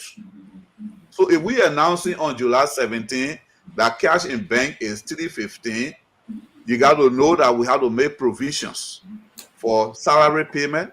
And also, not all expenditure are what we call recurrent or operational expenditure. There are some that have procurement requirements. So if federal ministries and agencies are still processing their procurement process, their contracts are not being signed. So the request that they make is of varying nature. Some for operating expenses, they can just give the check straight to them. Then some are for procurement and contract servicing, which you have to keep until when they perfect, when they complete the procurement process, then you make the payment to the contractors. So the fact that we have $315 cash in bank and 265 have been disbursed is not actually out of the ordinary, because if you factor in pending commitments, because 365 disbursement is not commitment. If you factor in commitment, if you are familiar with our processes, that means from the ASU perspective, where vouchers are raised, if we add the amount of vouchers to the disbursement, and these vouchers include contract vouchers, procurement vouchers, which have to be satisfied. All the legal requirements, all the PFN requirements have to be satisfied with full May payment. So it's a conveyor belt. The disbursement is at the end, where whatever is on the belt empties into whatever container or receptacle is at the end of the belt. So there are other things in the queue. Procurement that are pending, contracts that are pending to be paid. They Thank are you. all cash in bank. Thank you, Minister. My final and last question. The government is ruling out. Remember, you can't ask one question, man. You say your final question? I have two questions. I have two questions. No, they made that four question, man. Asking No, Mame, you don't ask. Mame, you don't ask 20 questions. Let it go. You don't ask one question. Man. You don't ask 20 questions. Guys, we have the guests. I ask one question. The minister to belong to us. Ask three questions, man. Guys, I beg you, Uncle Sam. Mame, please It's let 11 o'clock here. It's 11 o'clock. Let's give Uncle Sam. Uncle Sam asked one question. Asked it by. It's not about me. It will not be two questions now. We got only 4 panelists left. It will be only one question. The minister already have to go. So Uncle Sam, you can't be please. selfish to monopolize the things to show that you know so much. Uncle Sam, let's want to direct ask our your question. question. What are not necessary? Uncle Sam, let's direct our question now. I ask the minister one question. I beg you guys. Listen, Mr. Minister, Very good, so Mame. but you can go after me all you want. You can go after me, and I will never go in the mud with you. I will never go in the mud with you. I mean, Uncle Sam, please go ahead. All right, so go ahead, Conor Gray. Please ask your one question, Conor Gray. We'll bring Uncle Sam back to ask this one question. Be perfect, Mr. Minister, thank you for your time, my brother. It's so difficult. But what I wanted to say is I'm sensing some system problems. There's a delay in transaction. Look, we run businesses that paid from different locations. You understand? Once that data hits the account, we know it's cash available. So, but what I wanted to ask you is regarding, do you know how much in total we owe LEC as a government? LEC? Yes, sir. The last time I checked, it was I can't say offhand, but it's over 10 million. The last time I looked at the data based on the invoice, they sent, I think it was somewhere around 11 million, going by many years, including some months in this year. And the issue of LEC bill and the billing process itself have always been of concern. Going way back to at least my time, I had 60 minutes for 60 minutes of a budget before 2018. So for us, we see that there is no objective way to determine between LEC and these institutions that are built whether those bills are what they are. It could be more, it could be less. So I will give you an illustration. I won't call institution names, but one is a health facility that runs 24/7, and the other is a public institution that closes not later than 7 o'clock in the evening.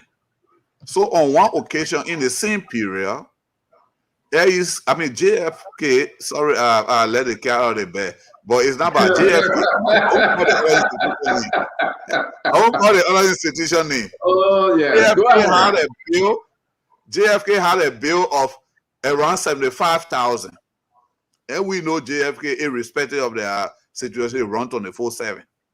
But the other institution has a bill of over 300,000. Is that Capitol Building? I won't call that public institution name. Standard even with in JFK. You can even bring a knife to my throat. I won't make a mistake that I just made. But that was concerning to me. So I passed it on to one of my directors who were responsible for that settle to analyze. And his initial finding was that some of the bills could not be supported by evidence. Wow. So from that day, I began thinking, why is it like you, myself, and everybody else, we put meter on our wall, we buy our token, whether it's $5 or $10, and charge it. Why the ministry can't do the same? And it's technically possible. LEC has said it themselves that is technically feasible for these institutions to have prepaid meters. So a number of issues come up, like power theft, especially some of the institutions are located in congested communities, as we noticed some years back, where even officials or operators within ministries selling power illegally and all of that.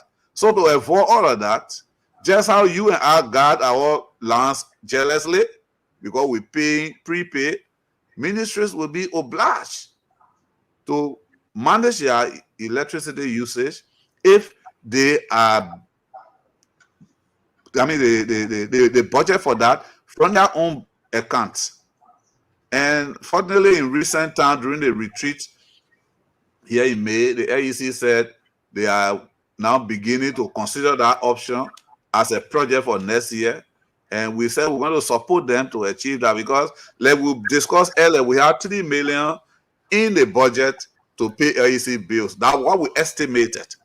But if $3 million or $4 million was adequate for the current usage or for the current invoicing, we'll not get arrears up to tens of millions or up to above 10 million. So we, in the end, it's a government obligation. LEC is a public utility. We want it to survive. So we will have to, at some point in time, arrange a stipulation plan. But our condition will be, we have to get LEC to meterize the respective agencies, let them know the true usage, so that we can make the distinction between who using more. That's fair. And who adding on the others. Thank you very much, Mr. Minister. I think that's fair. I mean, these things are concerning. Asido, you want to come in? Uncle Sam will come in last after Asiva. Asido, one question, please. Yeah, I know I will have one question. So, Minister, thank you for coming. I know you're going. This is my last question to you, but I wanted to make sure I said this while you are here. I'm disappointed to see the list of your deliberation on issues, especially on those many things that you could not outright say. And one of those places that I want to strictly mention is the issue of the $8 million that was given to SIB. I know you tried to move your hand in it, saying, oh, no, that CBL thing. So we found out here, Minister, you are the manager of the fiscal affair policy of the country. You manage government disbursement that will affect economic growth of the country. There is no way in my mind, Minister, that you will not be in the know of spending in government. Now, the country is Liberia, including CBL. So again, if that is how things proceeding now, I'm afraid there may be a breakdown very, very shortly in the future. And I'm disappointed in that. So what I wanted to ask you on this whole budget shift, you explained something, Minister. I didn't get what you were explaining. You said shift, realignment, whatever you call it, was done within a sector. And you gave an example that the sector will be showing a certain amount that will be looking as if education money is plenty, but that money is actually to be spent by youth and sports. And I wasn't getting it. Isn't the sector made up of agencies together? And the sum of the sector's budget is the sum of all of the agencies in there. So how is the sector money going to be looking plenty? That's supposed to be from education. Can you re-explain that again so we understand? Because that wasn't clear at all. And I thought you made some point in there. Okay. I will resort to a terminology that Mr. Jackson can relate to in economy. We have a concept called fallacy of composition. What is true of the general or the whole is not necessarily true of components of the whole. So it's what you are trying to impose upon me. No. It's different. Sectors are not institutions. Minister, no. they don't execute their budget as a whole. I know. They execute it as individual ministries. When you were working in the social development sector under Youth and Sports, you and Gender or Veterans Bureau were not executing a single budget envelope. Minister, it's not the question that I ask you. I say you allow him to with respect to the substantial, the more important thing is I saw your question. The round of question is the issue of the SRB and CBL. Central banks have a principle called the impossible trinity: central bank independence, capital control, and setting exchange rates. In our regime, the central bank have freedom over the exchange rate and have freedom over monetary policy. So the fiscal authority cannot say today, central bank increase a reserve of this bank or that bank. Probably because of what happened in the past, we would be inclined to think that way. But the central bank law of 1999 gave it monetary independence, meaning monetary policy, the way they interact with commercial banks, whether to give them money, to take money from them, whether to even intervene in the foreign exchange market, the fiscal authority, i.e. finance ministry, cannot dictate. However, the fact that we, on a periodic basis, have to, for example, convert our US dollar account, portion of our US dollar account, to buy LD from them in order to show up, to buttress the international reserve. Of course, we are concerned when they are using that reserve in that manner. 1. 2, the IMF have been making borrowings through this, how they call it, or SDR, special drawing rights, to the central bank to also buttress a reserve, not for the purpose of the economic transactions, but to finance international payments. So when we see this happening, and we at the Ministry of Finance, together with the central bank, are the chief correspondents for the IMF in the country, we were concerned. Like I told you, we met them at the highest level. And we asked them, firstly, the history of why the transfer were made. And they gave explanation to the effect that they didn't want this bank to collapse or for there to be a rush on the bank. Then our concern was economically thinking, you might be fingering the principle of competition among different players in the same market. But however, they have done it. So our next concern was, how are you going to rectify the situation? Especially with the fact that the reserve that the bank has now is a composition of contribution from different sources, which have to be accounted for. And this is an issue that is still ongoing, and it is not in my place now to diverge the nature of our engagement, because like I said, there's a more or less an informal setting. Anything I say as acting finance minister can be construed as policy, and I don't want to delve into that. Let's leave it at Minister. Thank you very much. Again, we want to say thank you for coming on Spoon. Mr. Jackson, one question, please. You will be last as advised. Let's allow Mr. Jackson to go. These are the last two, Mr. Minister. Then you will do your closing. Mr. Jackson, one question. Yeah, Mr. Minister, sorry for the interruption. This is a very what do you call it? Thing is that contentious panel. So we sometimes butt heads, but we're friends. But look, I have a serious concern, and this serious concern is unrelated to any matter that we've discussed. I know you are Deputy Minister for Fiscal, and you're acting as Minister of Finance. I wanted to ask you a question about development, right? But and I thought it would be unfair, but since you are acting minister, I'm going to ask you anyway. I know you just appointed 2 firms to do a national development plan. Okay. And I know you probably gave them like terms of reference and other things, right? So I mean, which baseline socioeconomic documents or socioeconomic studies you're going to use as a reference point to improve the human condition in Liberia? Have you thought about that?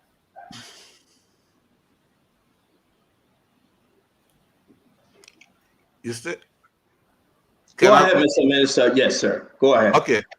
So, starting with baseline, since the end of the war or the return of democracy, we have a series of development strategies. There was the interim poverty reduction strategy, agenda for transformation, and until recently, the PAPD.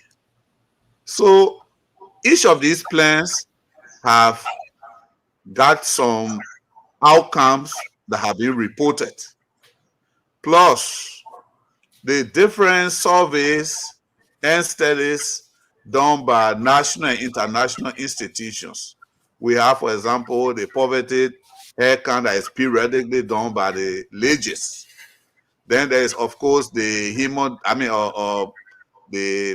the one that is done by the Ministry of Health or through the Ministry of Health, the health survey. Then also LDHS. Yeah, LDHS. Thank you very much. There is also the HIES, the Household Income and Expenditure Surveys. So it is the combination of the 2016. Yeah. Then there, of course, the UN and others do their own studies. So the firms that we've hired are making desk research on all of these documents, plus more, to come up with some baseline. Yeah, I do agree with you. Even when I was Assistant Minister for Development around 2016, and we were doing the midterm review for the AFT, one of the things that has challenged our development planning over the years has been the lack of real structure attached to those plans for M&E. No clear framework for monitoring and evaluation. Everybody say, oh, we want to do this, we want to achieve this much, we want to achieve that.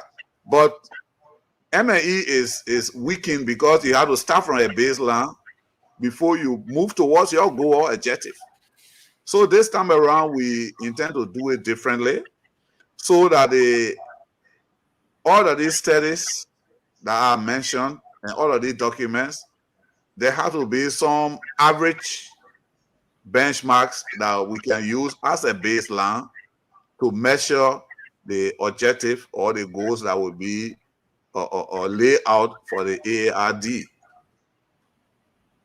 And then with respect to how it improve human development, well, I mean, you wrote a book, and elements of that book will also be used as a baseline.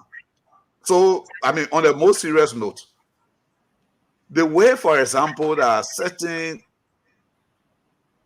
sector activities are conducted, perhaps we need to change it. In the case of health or education, or even the way we build roads, perhaps we have to think about doing it in a different way so that a road is not just a road because it comes from point A to point B. The car can drive on the road, because most of the time we're talking about road, we're thinking about, oh yeah, the car's ability for people to drive on the road. Thank you. Yes. Mr. Minister, let me interrupt you. The road should also become an economic infrastructure. It should become a social infrastructure. Like, for example, linking people to hospitals, linking people to education facilities. It should link areas of production to areas of consumption or market. So those are some of the ways that our development strategy will improve the quality of human life. I will say to you, Mr. Minister, we are very pressed to go because we totally all of time. But let's allow Asifa to ask one short, quick question. We'll ask you if we can ask Mr. Jackson, please. We totally all of time. That's why I'm interrupting the minister with his answer. Asifa, please. Right. You ask the last question. Thank you. Minister, again, thank you for your presence here and the calm you have demonstrated in responding to all the different questions. But Minister, it seemed like there's some kind of disconnect with the legislature. For example, you had an engagement and you have a personal relationship with the speaker. You kind of apologize for whatever shifting, whatever took place. But it seemed like that was not adequate. There's still an investigation going on. The legislatures for excess money, okay? And I think based on where our economy is, where the banks are, the whole issue about performance and government obligations being, because prompt payment from government, I hope one day we can create a prompt payment act, is very significant to churning the economy and keeping it going. But the bank's liquidity are also in question here. Why some of that money the legislators raise could not be used to settle some of these principal payments to these banks, because they are not impacted only by principal payment. You know, they need that money for the customers, okay, for people on demand, and for probably other investment opportunities. So I want you to look at that in an encapsulation of what's going on with the legislature and what your vision is from where you sit today. Though you may not be minister proper, but we have to go beyond for this Ministry of Finance to really impact the economy from a micro perspective. It can't just be about budget and expenditure. So what are your thoughts along those lines about how the Ministry of Finance can, kind of diversify itself to really impact our economy? So a part of it, one part has to do with continuous engagement. And I can tell you this, and I've said this to many people since I returned to government, that our legislature, the current legislature, if you compare it to what it was in, or what the legislature was in 2006, you will say that we are going in the right direction. Because in the legislature, you are having people with professional experience, ministers, lawyers, and various aspects, so that when you are engaging with them, you can speak to them from a familiar perspective. For example, the chair on Ways and Means in the House, for example, is a former schoolmate of mine. We in class together, we work together at the Ministry of Finance. So when we are discussing some of the fiscal management processes, he understands it. Okay. The speaker, for example, has background in accounting. The chairman on Ways and Means in the Senate has background in accounting. Of course, the chairman on the Public Accounts Committee, Senator Connor, is a former finance minister. So it will take some time where we engage them away from the political side of things. Because, of course, they are politicians, so most of their interactions is couched in the political context. But sometimes, too, I can tell you this from experience, you can really sit with them behind closed doors, and you can discuss real policy issues, and they understand the technical and the legal aspect of it. So this is a positive aspect that we want to leverage, we want to capitalize on, and improve the understanding, so that on our part, we will need to create more engagement, engage them more, not only engage them in a formal setting like sitting down with them at budget hearing.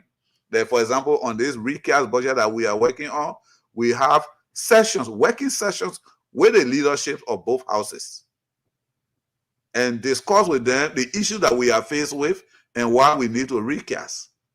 So when we begin to discuss a budget for next year, we'll do similarly, so that the understanding, the gap between both ourselves and the legislature will begin to narrow on some of the technical issues, so that when we say, for example, what is the economic value of paying domestic debt, say, for example, contractor's debt. When the contractor is able to pay his debt, he can get more loan to build our roads, to employ our brothers and sisters who are technically gifted or who may not have that high level of education and can do casual labor. and they spend their income in the economy to pay for their children's expenses in schools and hospitals and buy food for their family. And the people in the waterside market or the rail line market, they get their food sold. So that is the new experience or new approach that I know ministers before us have tried it, but this time we want to really make it we want to institutionalize it. Not to only engage the legislature in the formal setting of budget dialogue or budget hearing, but of that formal setting to have, it could be leadership engagement or engaging with individual members of the legislature to give them the kind of information that they can use, even in their own legislative proceedings, that they can use, information that we provide to deliberate on the floor when they're discussing national policies. Thank you very much, the Honorable Anthony J. Myers, Acting Minister of Finance, Development and Planning. It's always good. You are always welcome. We say thank you for joining Spoon tonight while we close the program. Before you do your closing, ma'am, the way forward of this government, I know we are 7 months in. I mean, give the Liberian people some hope. Though you are the Acting Minister, in your closing tonight, are we hopeful? Yes, Liberians should be hopeful because every time, especially in the democracy that we're now experimenting with, and we hope we can really keep it going, whenever people vote, whether it's for a representative, a senator, or a president, they are voting on the basis of hope in the person that gets elected. So in this case, President Buakai was elected in November last year. And he has called on us to help him fulfill the hope of the people of Liberia. So where we sit, we can commit that we are fully behind the president in fulfilling that vision to restore or to fulfill the hope of the people of Liberia. So to be practical, in the area of fiscal management, for example, we can tell you this. We will remain committed to abiding by all the laws and regulations that govern fiscal affairs. And one example is this. If you have been following events with the decentralization, for example, in the past 7 months, we are taking multiple steps. We have made gains in decentralization than one could have ever imagined, say, 6 months ago. 2 or so years ago, the revenue sharing law was passed, which allows for local governments to have a share of the revenue collected by LRA from various sources. But without the regulations, that law could not be implemented. Just recently, we validated that regulation, and it will soon be published. And once the law is published, it becomes available for execution. And one of the key provisions in that law is that the county service centers, which most of us are familiar with, will keep a portion of the revenue they generate. They will use that for their operations and other things. That is something that will lead in the future to county governments or county administrations being their own fiscal managers. What that does is that the aspect of development that national government is not able to do in all the nooks and crannies of the country, local authorities who are closer to the needs of the people have resources to do that. And the hope in that is this.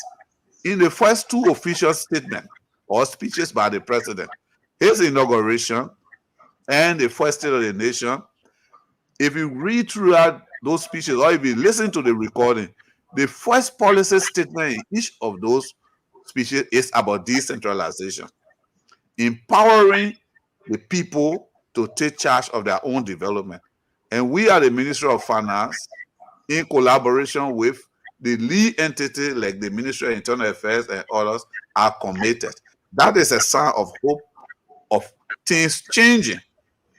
And the whole issue we're discussing here tonight about financial management, if the responsibility is shared, that this one Ministry of Finance is not responsible for everybody else around the country. So hospitals in Bapolu, the county officials in Bapolu will be taking care of that. Or even another hospital, the primary clinics. So the funds will be there, the people themselves will decide what to do with it.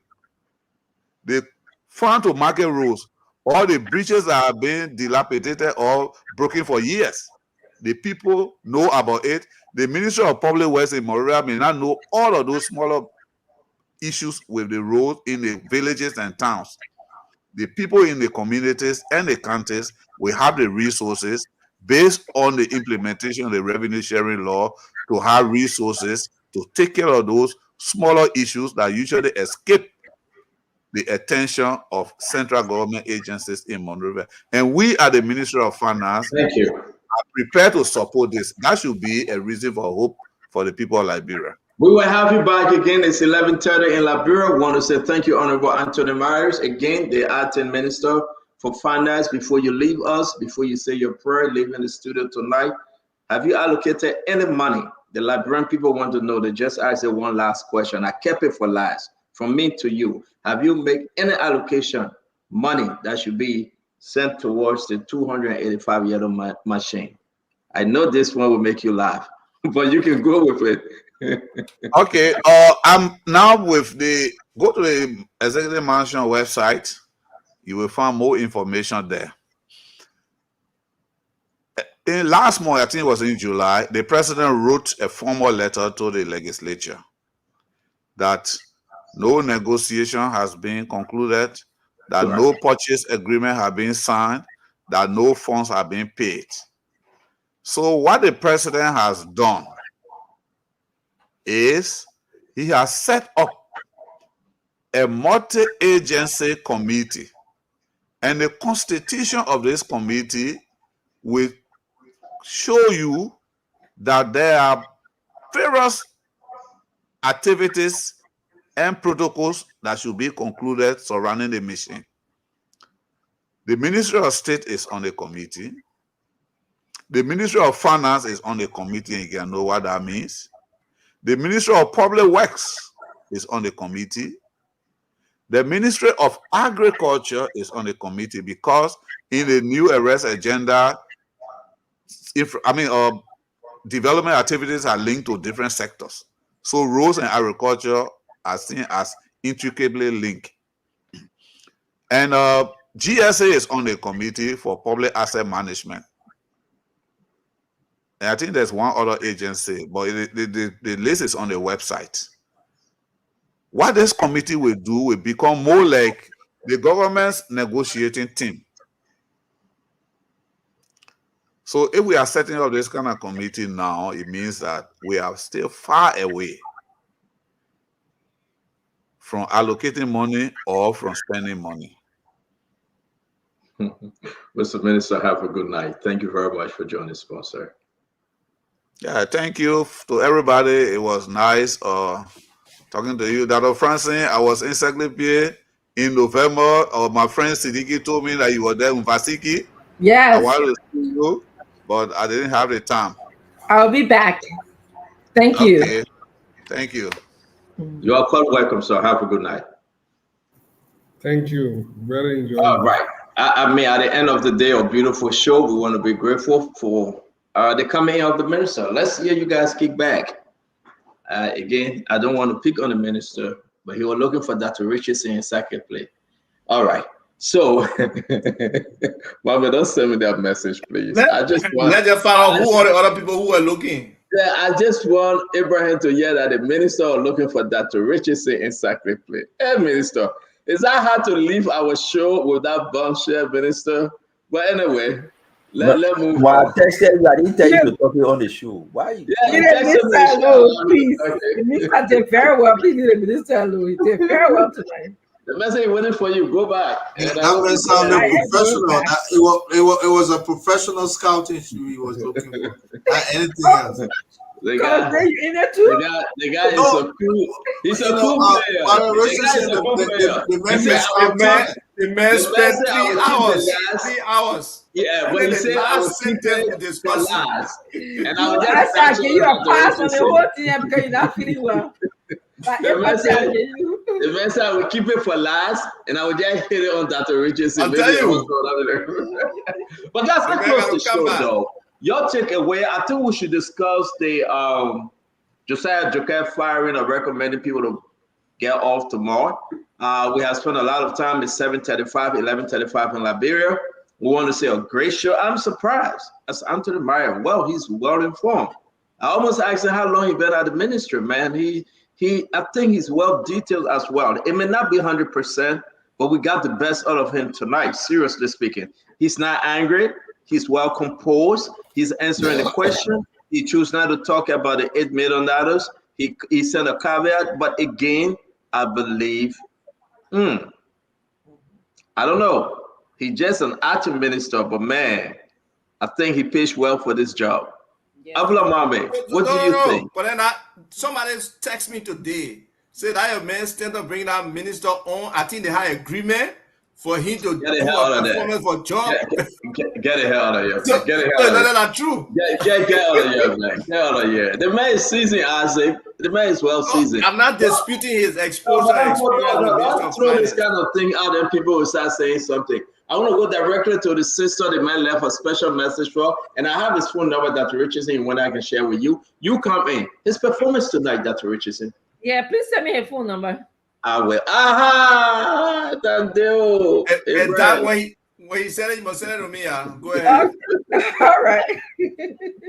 So, it was a wonderful show. I actually appreciated the minister. And if you ask me, I know that we want to get someone like Gafan to be minister. I don't know Gafan, but he did just as great of a job in terms of his composure. He didn't answer all of the questions. I thought he was evasive at times. Like I thought he went around in circles answering our questions. But for the most part, I think he seemed to want to collaborate with the legislators. He wants the best for Liberia. I heard he get back to you because the young man is around you. Yeah, Fadiga, go ahead. We'll get back to Dr. Richardson. Go ahead, Fadiga. Well, the minister did well. Actually, some of the things he said, we've been talking about this here for a while. I don't think anything they did anything mysterious there. They probably just thought they could get it back and spoon cut it. The representatives and let a few lawmakers cut it. I've been talking to Senator Connie and other people. They all have a legitimate concern. It actually was Senator Connie that pointed me to a certain line in the budget that I was able to go in and actually inform myself on the issue. Like we usually do, this investigation for now. Exactly what the minister was saying. I hope it doesn't. I don't think anything going to happen. I don't think anybody try to steal 20 million or 40 million or whatever it is. It was just a procedural error, I think, and this will all get it. We'll move on. But I thought he did well. He's knowledgeable.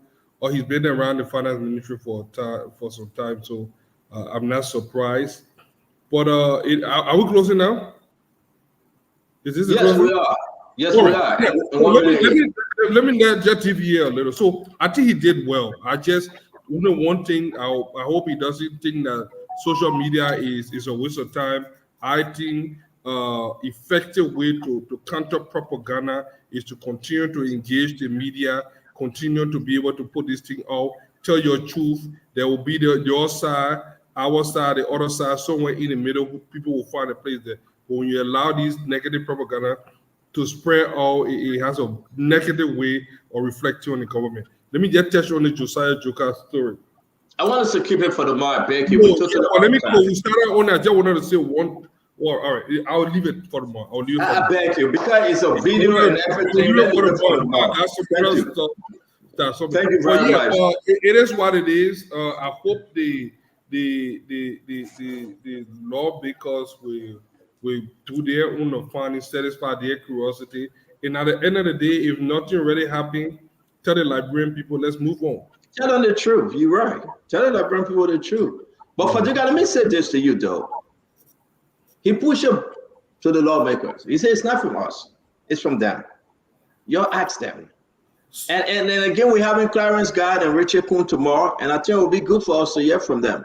To listen to the show, to follow the show, and thank you very much. He's right, because honestly, the way the government comes up with the 69 million is to go to each ministry and do that projection based on certain algorithm to see what do we get. So the government do have a chance of getting a very accurate amount of revenue that they could generate over the years. But for when that 48 or 46 million that were inserted there, that is squeezed there, I don't think we want to get it. And the president, even though he signed that budget, but he signed it with stipulation. Let me say this, and I will just go in, but let me move on. Let me move on. I want to show you guys this. This is a caveat to what President Joseph Barker, it was signed by him. Exactly. Okay. There's a caveat saying, listen, that 46,400,000 blank blank blank contained in this budget consists of appropriation based on additional potential revenue sources identified by the national legislature. And again, I'm keeping this for the more to ask. Thank you, Fadiga. Let me say this. This is why I get my brother Fadiga, and I'm coming to you, Mame. Our investigation has revealed that legislators misaligned several projects in the budget. However, these errors, that Fadiga is speaking though, I want to hold him to this post. He said these errors were corrected by the Minister of Finance and Fadiga, which realigned the affected projects to the proper allocations. Contrary to previous allegation, he said no 20 million was shifted for personal gain. I think Fadiga went too fast in writing, and now he realized no, it's not. And now he's realizing, no, it's not. And now he realizing, because he has spoken to Americana and the rest of them, Fadiga saying, oh, yeah, there was a shifting or something. Fadiga, slow down, I beg you. But anyway, I have to pick on you today, Fadiga. Dr. Richardson, finish up. Let's go to Mame. Yeah, let me quickly come in so I can get my grandson out of here. You know, even though nothing nefarious or nothing intentional for personal gains may have been done by the Minister of Finance or the legislature, but there's procedure error, good governance, integrity issues that is at stake here for me. If you change the numbers, you shift it, you miss a line, you alter it, you deviate, whatever you want to call it, to me, it was unconstitutional, and people should not have the unilateral power to do so. No, you shouldn't do that. Now, it may not be for personal financial gain, but yesterday I picked up on political interest, okay, where money may have been shifted to one district or one county because it made the representative or senator look good to their constituent. So that is where the personal gain comes in place. Now, the Senate, the legislators may be upset because they are feeling like some of their members are in cahoots with the executive members who went and changed things around, okay, leaving their districts out. So that's what I think is happening here, and all these investigations are going on. Nevertheless, I believe the Minister of Finance did a great job. The acting Minister of Finance did a great job. He was calm. He educated his people. I like to see the fact that he was in the best interest of Liberia. He gave several scenarios where he feels like, you know, if we improve the roads, the people in the market will get more money. You know, if the more revenue will be increased, that will help the economy, and that's a good place to be. So that's you know, where I stand right now. Thank you, Stanton, and actually, thank you for bringing it on. I think the more we educate our people about the budget, I think it's very, very helpful. So thank you for, you know, bringing the guests on. Thank you for bringing all the other guests that you have brought on about the budget. Thank you, Dr. Richardson. Again, thank you for joining us. Thank you for meeting yourself. We don't want to hear that young man talking. Ambula, Mame.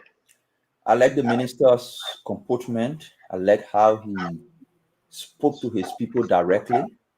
I mean, he didn't come to speak like a finance minister. He came to speak like, I mean, somebody just speaking to his people and trying to clarify. He struggled a whole lot with trying to justify why the budget is performing. I mean, he reported to the country in January that he had cash balance. We're not talking about money in transit. He was talking about money that was received, money spent. But then when you ask him why government was not paying to government institutions, and then he tried to justify, he tried to paint the picture, revenue were not performing and providing other justification. We just hope that he can pay keen attention to the ministry. People should receive that their money should be disbursed to government institutions on time. They should not be struggling online and waiting for somebody's discretion. It has been a historical issue at that ministry. It needs to change. People apply for their money. It takes them 3-4 years. It won't take 3-4 months. Sometimes you have to go into agreement with people to pay them back money. I don't know whether it's happening there now on his watch, but I know it happened there before. And the fact that it's taking long, it reminds me about the past. So they need to correct that. And usually when the budget is passed from the legislature, it goes to the president, the finance minister. It takes time. We advise the president before the president signs the budget. How come they did not see these misallocation and advise the president to sign the budget? And the president signed the budget, they took it to the Ministry of Finance before they start identifying misallocation. It will be a struggle in the legislature when he gets there to justify that action. Before the president signs the budget, the Ministry of Finance Economic Management team advised the president, because it's coming from a political horse, how they didn't see these misallotments or the misalignment, and advise the president to sign. And after the president signs, it gets to the Ministry of Finance before they start to identify. They made 2 issues in Fadiga Post. They said it were projects that were moved. When we pushed them to identify the project, he said, oh no, that were institutions, and the institution move with the money and not project. We'll be looking at that table. We'll be looking up for that table to see the institution that moved from honor health, or the project that moved from honor health that reduced health allotment by over 400,000. Whether it's institutional or project, we want to see that when they get to the legislature during their review period. Car power. No agreement, you can't appear in the budget. No agreement, you can't appear in the budget. It is wrong. It is wrong. It came from the legislature. It is wrong. Car power has a history in the country. We'll talk about it. Maybe we'll get to the energy sector. All the development partners, when George, we are attempted with car power, all the development partners wrote one letter, the petition the government to stay off car power, because it was not a sustainable solution to our energy problem. Our energy solution is not on the sea. That's where car power is. The energy solution is on the land. It's on the ground. It's on the ground. You cannot take resources for LEC for the distribution of power and give it to car power to foreign companies. But we'll talk more when we get to the car power issue. They don't have concession with the country. It should not be in the budget until that concession is reached. He was good with a response, 30 seconds. He was good with a response on the central bank. He doesn't control the monetary economy. He controls the fiscal affairs of the country. The decision to control banks, whether they pay loan, those are all monetary issues controlled in the monetary economy by the Central Bank of Liberia. That's the reason why the resolution that led to the payment of the money, or the decision to lead to the payment of the money, is signed by the governors of the central bank and not by the finance minister. So he was right to step aside that question. Thank you very much, Mohammed. Thank you. Let me bring in Asido. Can you do your closing, please? We're down to the wire. Yeah, sure. Good day. I know, very saddening. Somebody is having a feedback. Center, can you close? Show your mic. Yeah, great day for. Yeah, wanted to disturb my sound at all. So while I was talking, we were putting all our noise on my own thing. Oh, well, go ahead. So great day for all of us, although saddening for specifically us, after hearing the information and the news that people were dismissed from their job in Liberia due to freedom of expression. It says to the government, you must be there to praise the president. If you dare not praise the president, tomorrow, I say please. Yeah, I'm closing. That's what I want to put in my closing. No, but Senator said we should discuss that tomorrow. None of us should talk about it until tomorrow because all of us got our opinion on it. Yeah. Now that's why you said okay. Yeah. All right, Yeah, you talk about it. Well, how many moderators you got on the show here? You know about being moderator. No, just saying the standard. That all. My gosh. You also I can't talk about it, but ask him to talk about it. Yeah, I said though, please. Let's discuss it tomorrow. Okay. Let's discuss it tomorrow, please. Yeah, because we got the videos, we got the letters, we got the videos. Let's keep it for tomorrow. Okay, yeah, fair. So the minister's appearance today, it's okay for us to have praise thinkers. Oh, the minister was good, he was sweet. That's fine. But most people who say, you know what, oh, you CDC man, no matter what the man say, and you will still say, but when we leave the show, pick up your phone, everyone, and speak with other experts that you know, like other people, even in Liberia, even Gafo we're talking about, or John Molu, what's his name, Amara Kone. Ask them their own impression of the minister's appearance. I'm sure they will be disappointed. I've always said the issue of the job is specific on the issues. Now, the Minister of Finance, the acting Minister of Finance, came as a man with no Minister of Finance information. You ask him one question, he defers it. He tried to dodge everything. No, yes, we agree. Shifting was done in the budget, but it was done within a legal limit and all of those things. I asked him one question that, of course, he himself wasn't understanding what he was explaining. He said the reason why they did the shifting that he turned legally was the fact that within a sector, well, the sector is made up of individual agencies whose operations are closely aligned. Youth and Sports, Gender, LRRC, they are in one sector. And the budget of the sector is the sum total of all of the agencies' budget. So if Youth and Sports got $5, Gender got $5, for instance, the sector budget will be $10. So there is no way in, unless he was trying to explain something else that he didn't really put out correctly to say, oh, the sector budget was $15, but then it would look like Gender Ministry is spending $10 when it is actually Youth and Sport that's supposed to spend $10. I really wasn't sure what the minister was talking about because the sector budget is the budget of all of the agencies within a sector. So the sector budget and the individual agencies' budget sum up will be equal. That's what I was asking him, but then he went to another thing. And then the other one that was so striking was the fact that the minister said he had no idea on the payment from central bank. Listen, we are not discussing our opinions or our feelings. We are talking about how it should be. The Minister of Finance is Liberia's fiscal policy manager.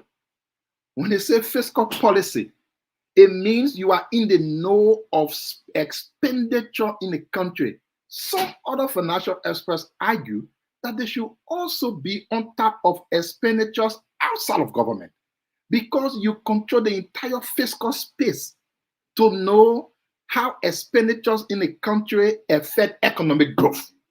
So if you have central bank spending money to a bank, it is not his decision on how that money is transferred. It is the monetary part of it. But as to the economic benefit of the country, it is his responsibility. So there where they meet together. It was unfortunate. Imagine, think about any country where the finance minister tells you the central bank is bailing out a commercial bank because of some economic situations. And then the head of the fiscal policy of the country got no idea on it. I thought it would be something that rescue people would be yelling if we were on the show, but I would hope the minister comes back the next time with more information on this, because he wouldn't go to a meeting where they are discussing what happened in his country, and then the minister says, no, that the central bank did that, so Let me go to the central bank. I will ask them, I can tell you. No, I don't think that's what the minister will do. I don't think. The Minister of Finance should be on top of all financial matters in the country. All. Ministry of Youth and Sports, what's happening there? Yes, they're doing youth thing, but he should be, because he is the Minister of Finance. LRRC, he should be on top of it. He should be on top of the game of the country. He wasn't. He really wasn't. And again, it's fine. People will say, oh, you're from CDC, so anything the man say, no, I will present. And I've always said, some people say, for me, there's only one place I know I can always boast, and I can boast there. Good, sweet to help people out. This is the part. All other part, I know nothing there. But there's one place that way I can boast. At least I'm a little hole. You understand? So they do it. But again, it was a good show. The minister just said what he could say. I will hope he have more information the next time. But I wasn't there. I wasn't happy. I did not really get the gist from the minister. I did. We'll call 712. After we identify, we find. Can you go ahead, Colonel Gray? Can you close, please? Thank you, Stanton. When I was in the army, I went to one of the military school where they were doing something called Krav Maga. Krav Maga is jiu-jitsu, where you learn how to. There was a former minister that used to be talking or doing like this. Those are the ones with so many action that other folks enjoy, because whether he's saying nonsense, the action is performing, sometimes tends to dissuade you away from the actual fact that he's trying to portray. And those are the people that enjoy. That's why they kept him there for 6 years. But what I collected from this acting minister tonight is a technocrat. A technocrat is someone who understands the technicality of the job, not just to come in and throw words here like wordsmith. And so, but the actual performance of your job, you're really not producing anything. So I think I capture most of what he was saying. There can be separation of power and performance. You can be the fiscal individual responsible for all monetary allotment in the country, but then there could be separation with your performance to that of the National Bank. That's what he said. He knows exactly what went on. He said, but this is not my cup of tea. That is within the purview of the National Bank. And he also made it clear that, look, I was just the messenger. From what I got, I'm here to execute as a messenger boy whatever is given to me, you understand, by the power that be, meaning the legislature, gave this to me. And once it was executed to the point where now it was going to become a handbill, it is where they step in and start seeing some of the loopholes. Okay? So what I'm trying to say is this. This minister, this acting minister, appears to have been in the know of almost everything that went on. That's why we're having the discussion now. But back then, this was the practice. This was the exercise. Once you reach that level, boom, comes the hand bill. People start collecting money that they have scuffled in different agencies. Well, gone are those days. And from what I got from him, this is a different day. It can't happen anymore. And so where people are getting outside of their shell now is because what used to happen yesterday and today's our time, why you can't give us time for it to happen? Well, it's not going to happen because we're in a different era. And I like the minister for the fact that he knew how to skew certain information so that it will not spill the bin. But you can tell if you understand coding, that stuff he was saying, you could know exactly who was doing what and when. And that's why I enjoy it. But Stanton, it was a good show. Are you there? Okay. I'll just. You want to come in, Abba, and then Uncle Sam take us home a little. Sure, no problem. Hey, thanks to the panelists. Even though there were one or two noise and distraction, but to a large extent, we stayed on point. And thanks to the minister for taking the time and being very deliberate in his responses, and at times being very intentional I beg you, Asifai, can you sit up right, man? You're on national TV.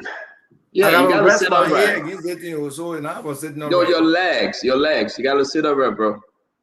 Man, not because I got muscle in my leg or leg dry, man. But anyway, let me go ahead. So the minister, though he did not answer all the questions, he did justice to his presence here. And I think he shared a lot of information in terms of how things operate at the Ministry of Finance that a lot of people probably didn't know or they didn't understand. So, we thank him for that. But one of the things that hopefully they will address as they go on, and we can see it coming with him talking about, because the questions are asked, he talked about them recasting, right? So that's where my concern lies with the lawmakers. When the budget comes, they claim that they find money. They find money from somewhere. If we look at this whole farm money thing, we see to a large extent it's not realistic. Yeah, you can say out of the 242 million that are coming from the port, yeah, they can get another additional $8 million. Okay. From the 82 million are coming from goods and services with commerce, they can get another 1.35 million, yes.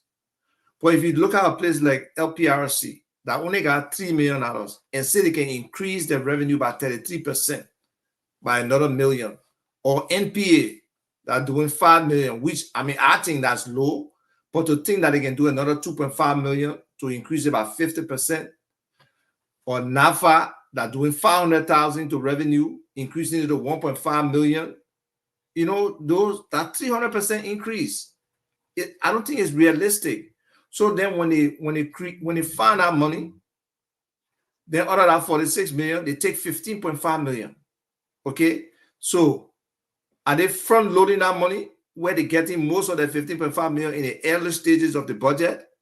That now at this point we come and recast the budget, and other ministries and agencies will suffer because they're not getting the money. So I think there needs to be a clearer picture around this whole budget, this whole finding new money that doesn't seem realistic, and how the budget rollout and expenditure is. I think it will help people. It will bring greater transparency to the whole budget process, that when they lay out, it shouldn't just be on an annual basis. They should show us a spend plan that details month by month all those different budget items, how they're rolling out, so we can understand whether there's some front loading for people to get the money. They don't care whether we raise the revenue or not, or any of those other things. Additionally, I asked the minister, but he didn't really address, is for this Ministry of Finance. I know we're going through the National Development Plan process, but we need a very clear and compelling vision from the Ministry of Finance and Development Planning that focuses on transparency, accountability, the technology integration. He gave an example. At 2006, they didn't have that system. And then by 2008, 2010, they had a system. But we know today the integration across government at revenue generation points is not holistic. So there's people doing manual payments, manual collection. It does not help. We need trustless system where we don't have to depend on, I got confidence in our tax collector to bring the people money. No. Most people, if they have access to money, they will try to steal it or take some. They will take their own out. So we need that. Then this whole revenue increase, it can't be at budget time. Now, during these next 3-4 months, they should really look at the economy. They should really look at real estate. How many people really paying taxes, and how we can get, organic revenue from real estate. What other areas we can really get money from? So it's upon them. And he mentioned in the prompt payment system, I asked him, many of these businesses are not being paid on time. And that's a drag on the economy. That's a lag in terms of money coming to the economy for people to spend. So that and private sector expansion, we've talked about down the government on the agriculture side. I know they're making a lot of efforts with different sectors, trying to roll out the National Agricultural Development Plan. We just want the best for Liberia. So hopefully, what he's saying, whoever coming in as Minister of Finance can really have a big picture vision that can help us move our country forward and build economic growth. But in terms of the other things that are out there, we'll look forward to the discussion later on. Thank you very much, Val. Again, thank you, Uncle Sam Jackson. Can you please do your closing, sir? Yeah, so he does have experience in fiscal management, and like Remy said, he's a good technocrat.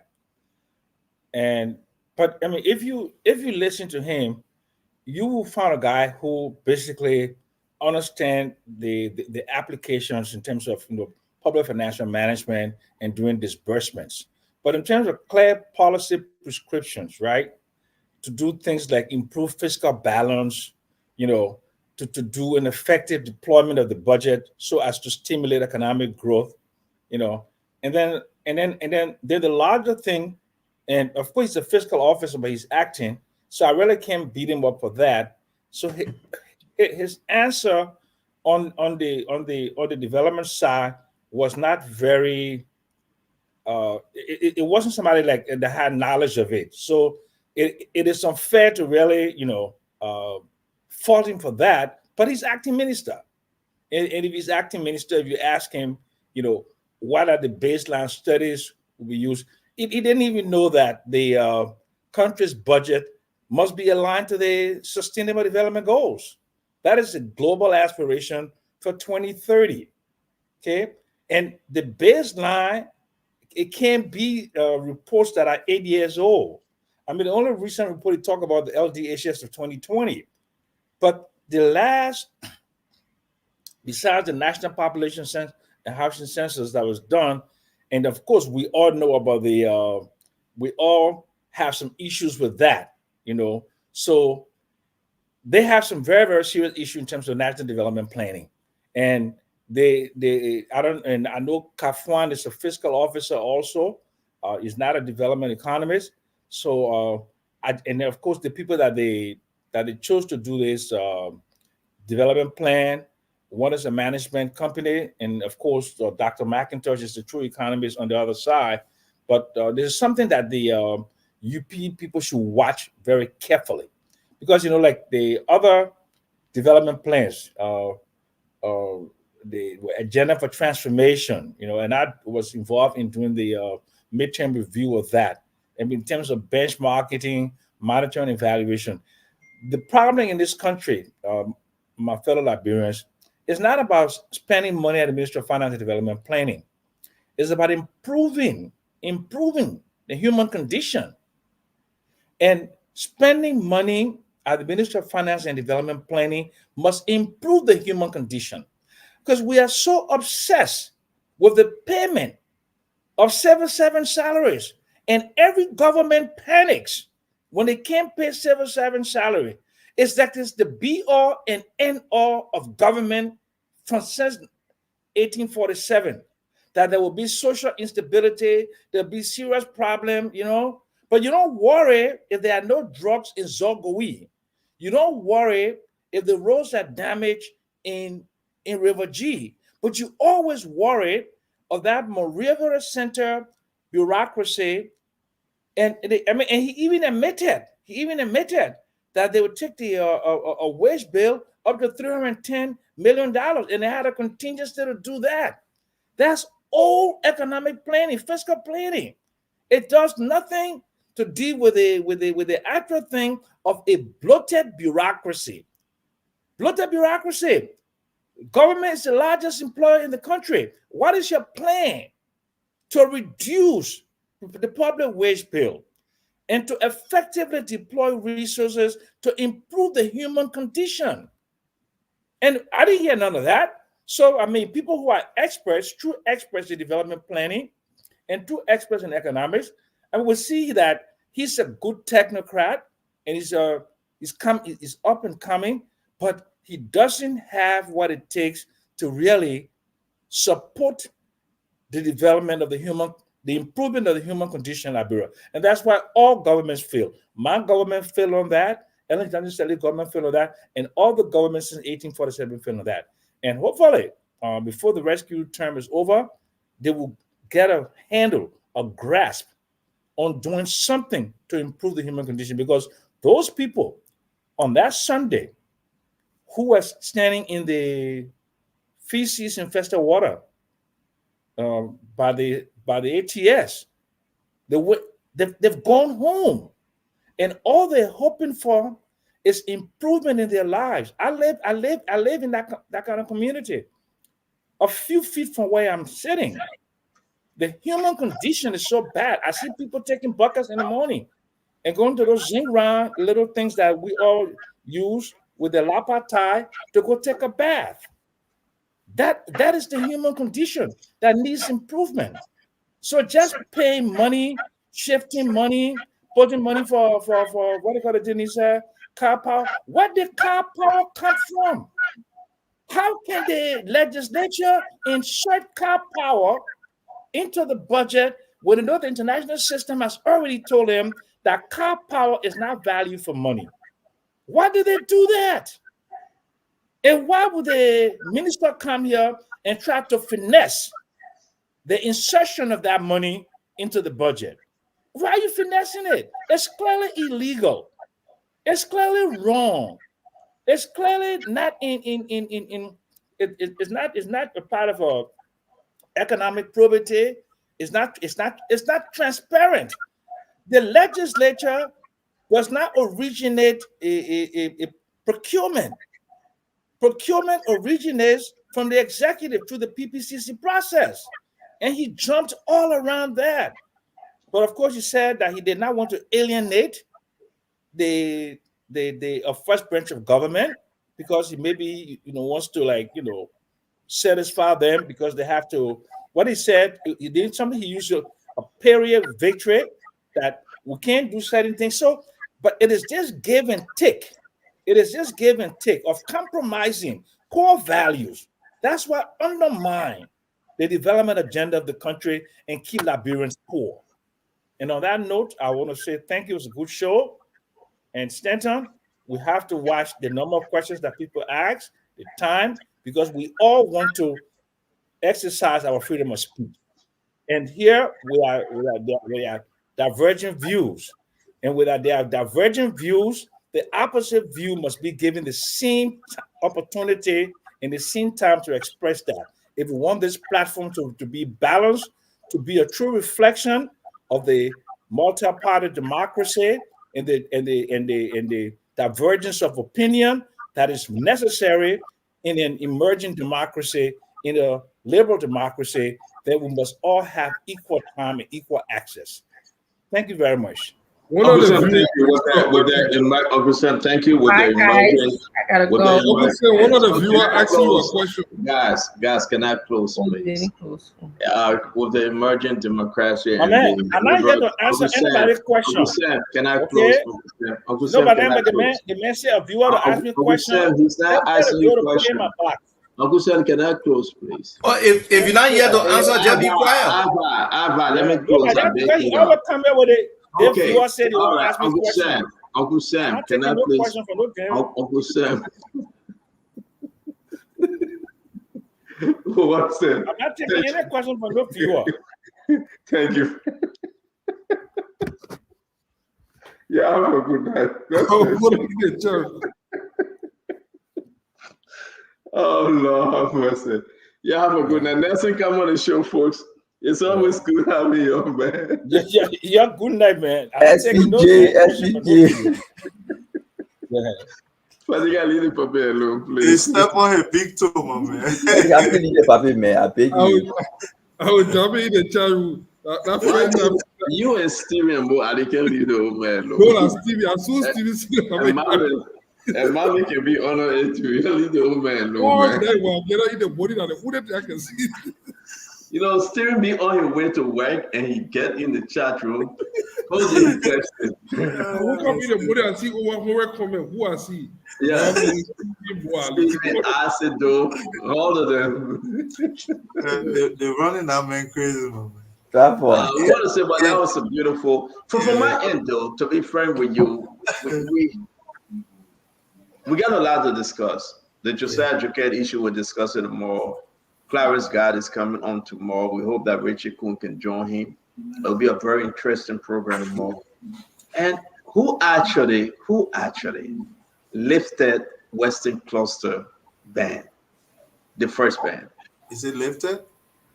No, the first time. They lifted it, and they reinstated it.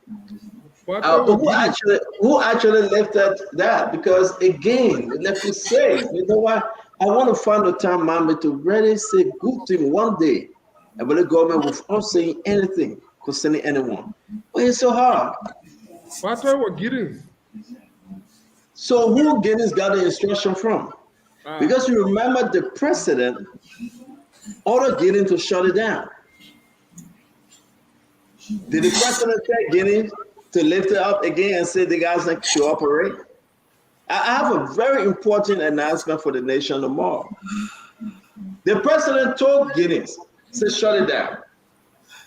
Western Cluster saying, we pay our money. The president said, I'm on my way to bombing the road is so bad. Shut it down, Guinness. Guinness said, yes, sir. You know I can beat on Guinness. Somebody from the executive marshal, and I don't want to call the person named tomorrow, but you know that person, wrote Guinness and tell Guinness, say, by directive of the president, you should lift up the ban.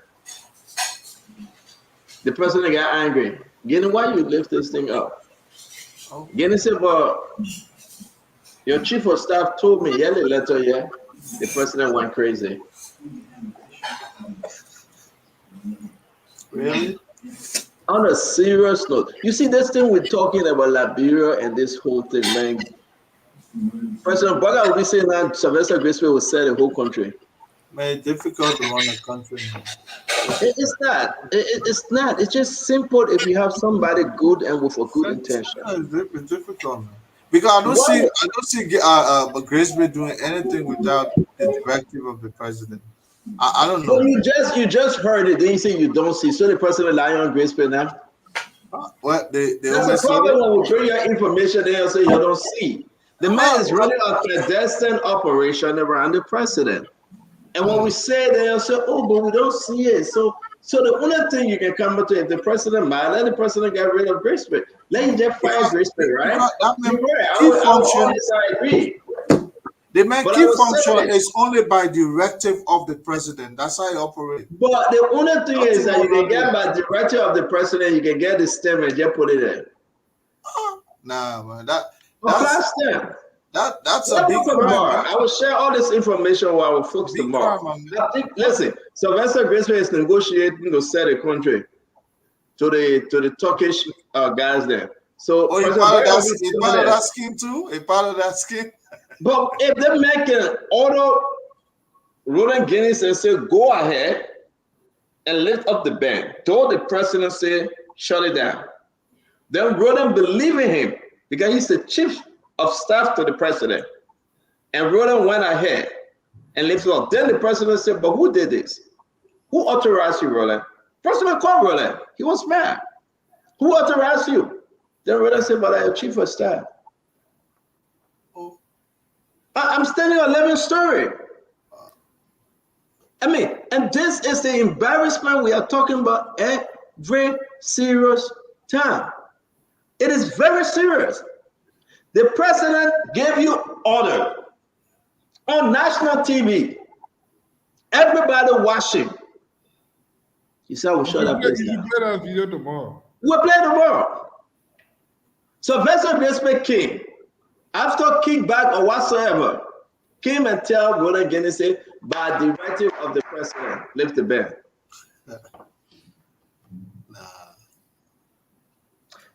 Our country is going it's on a bad track.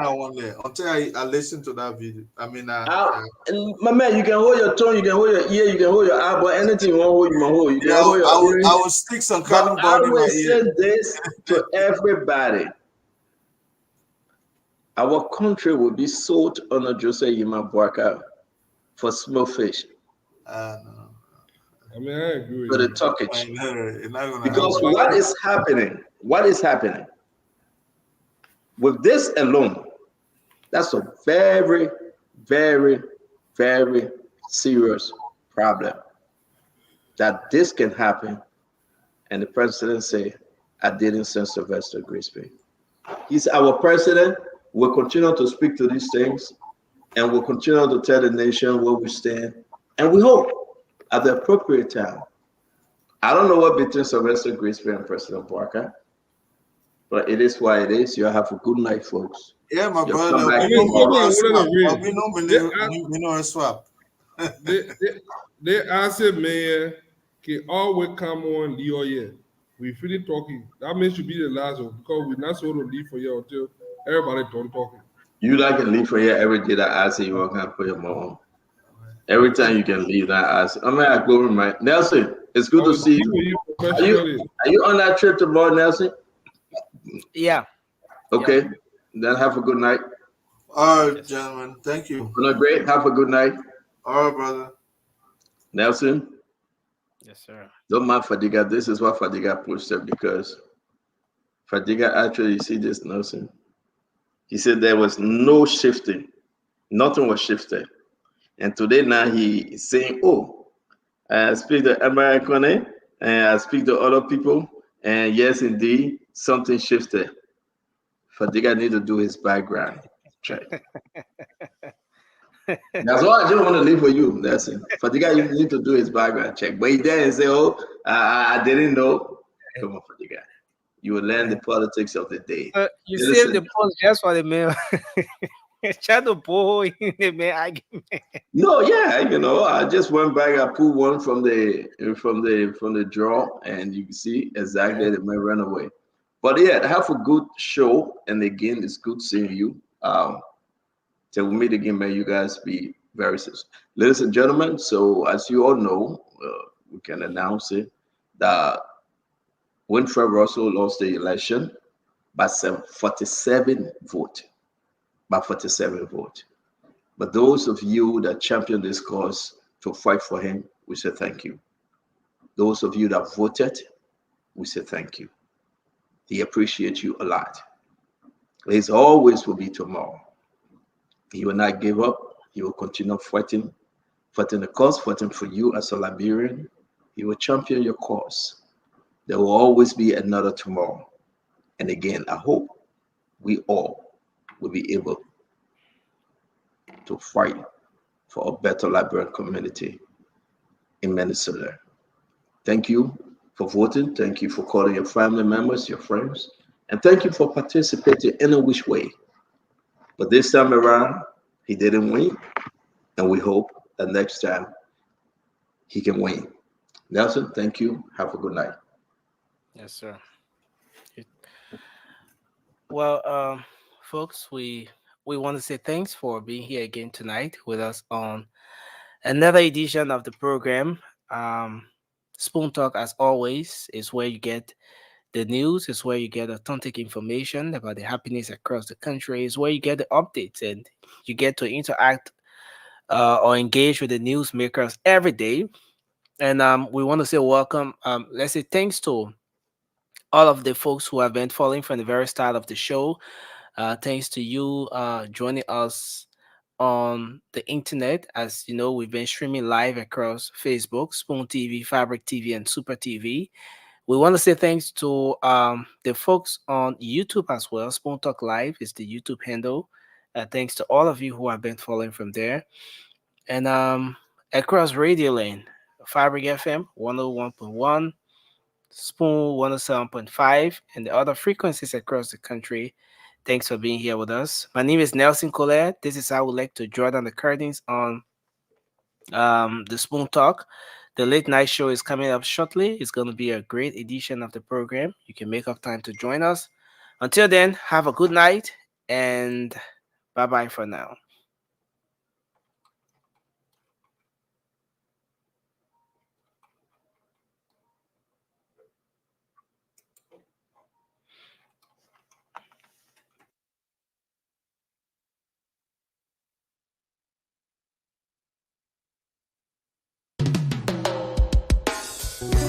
Yes, sir.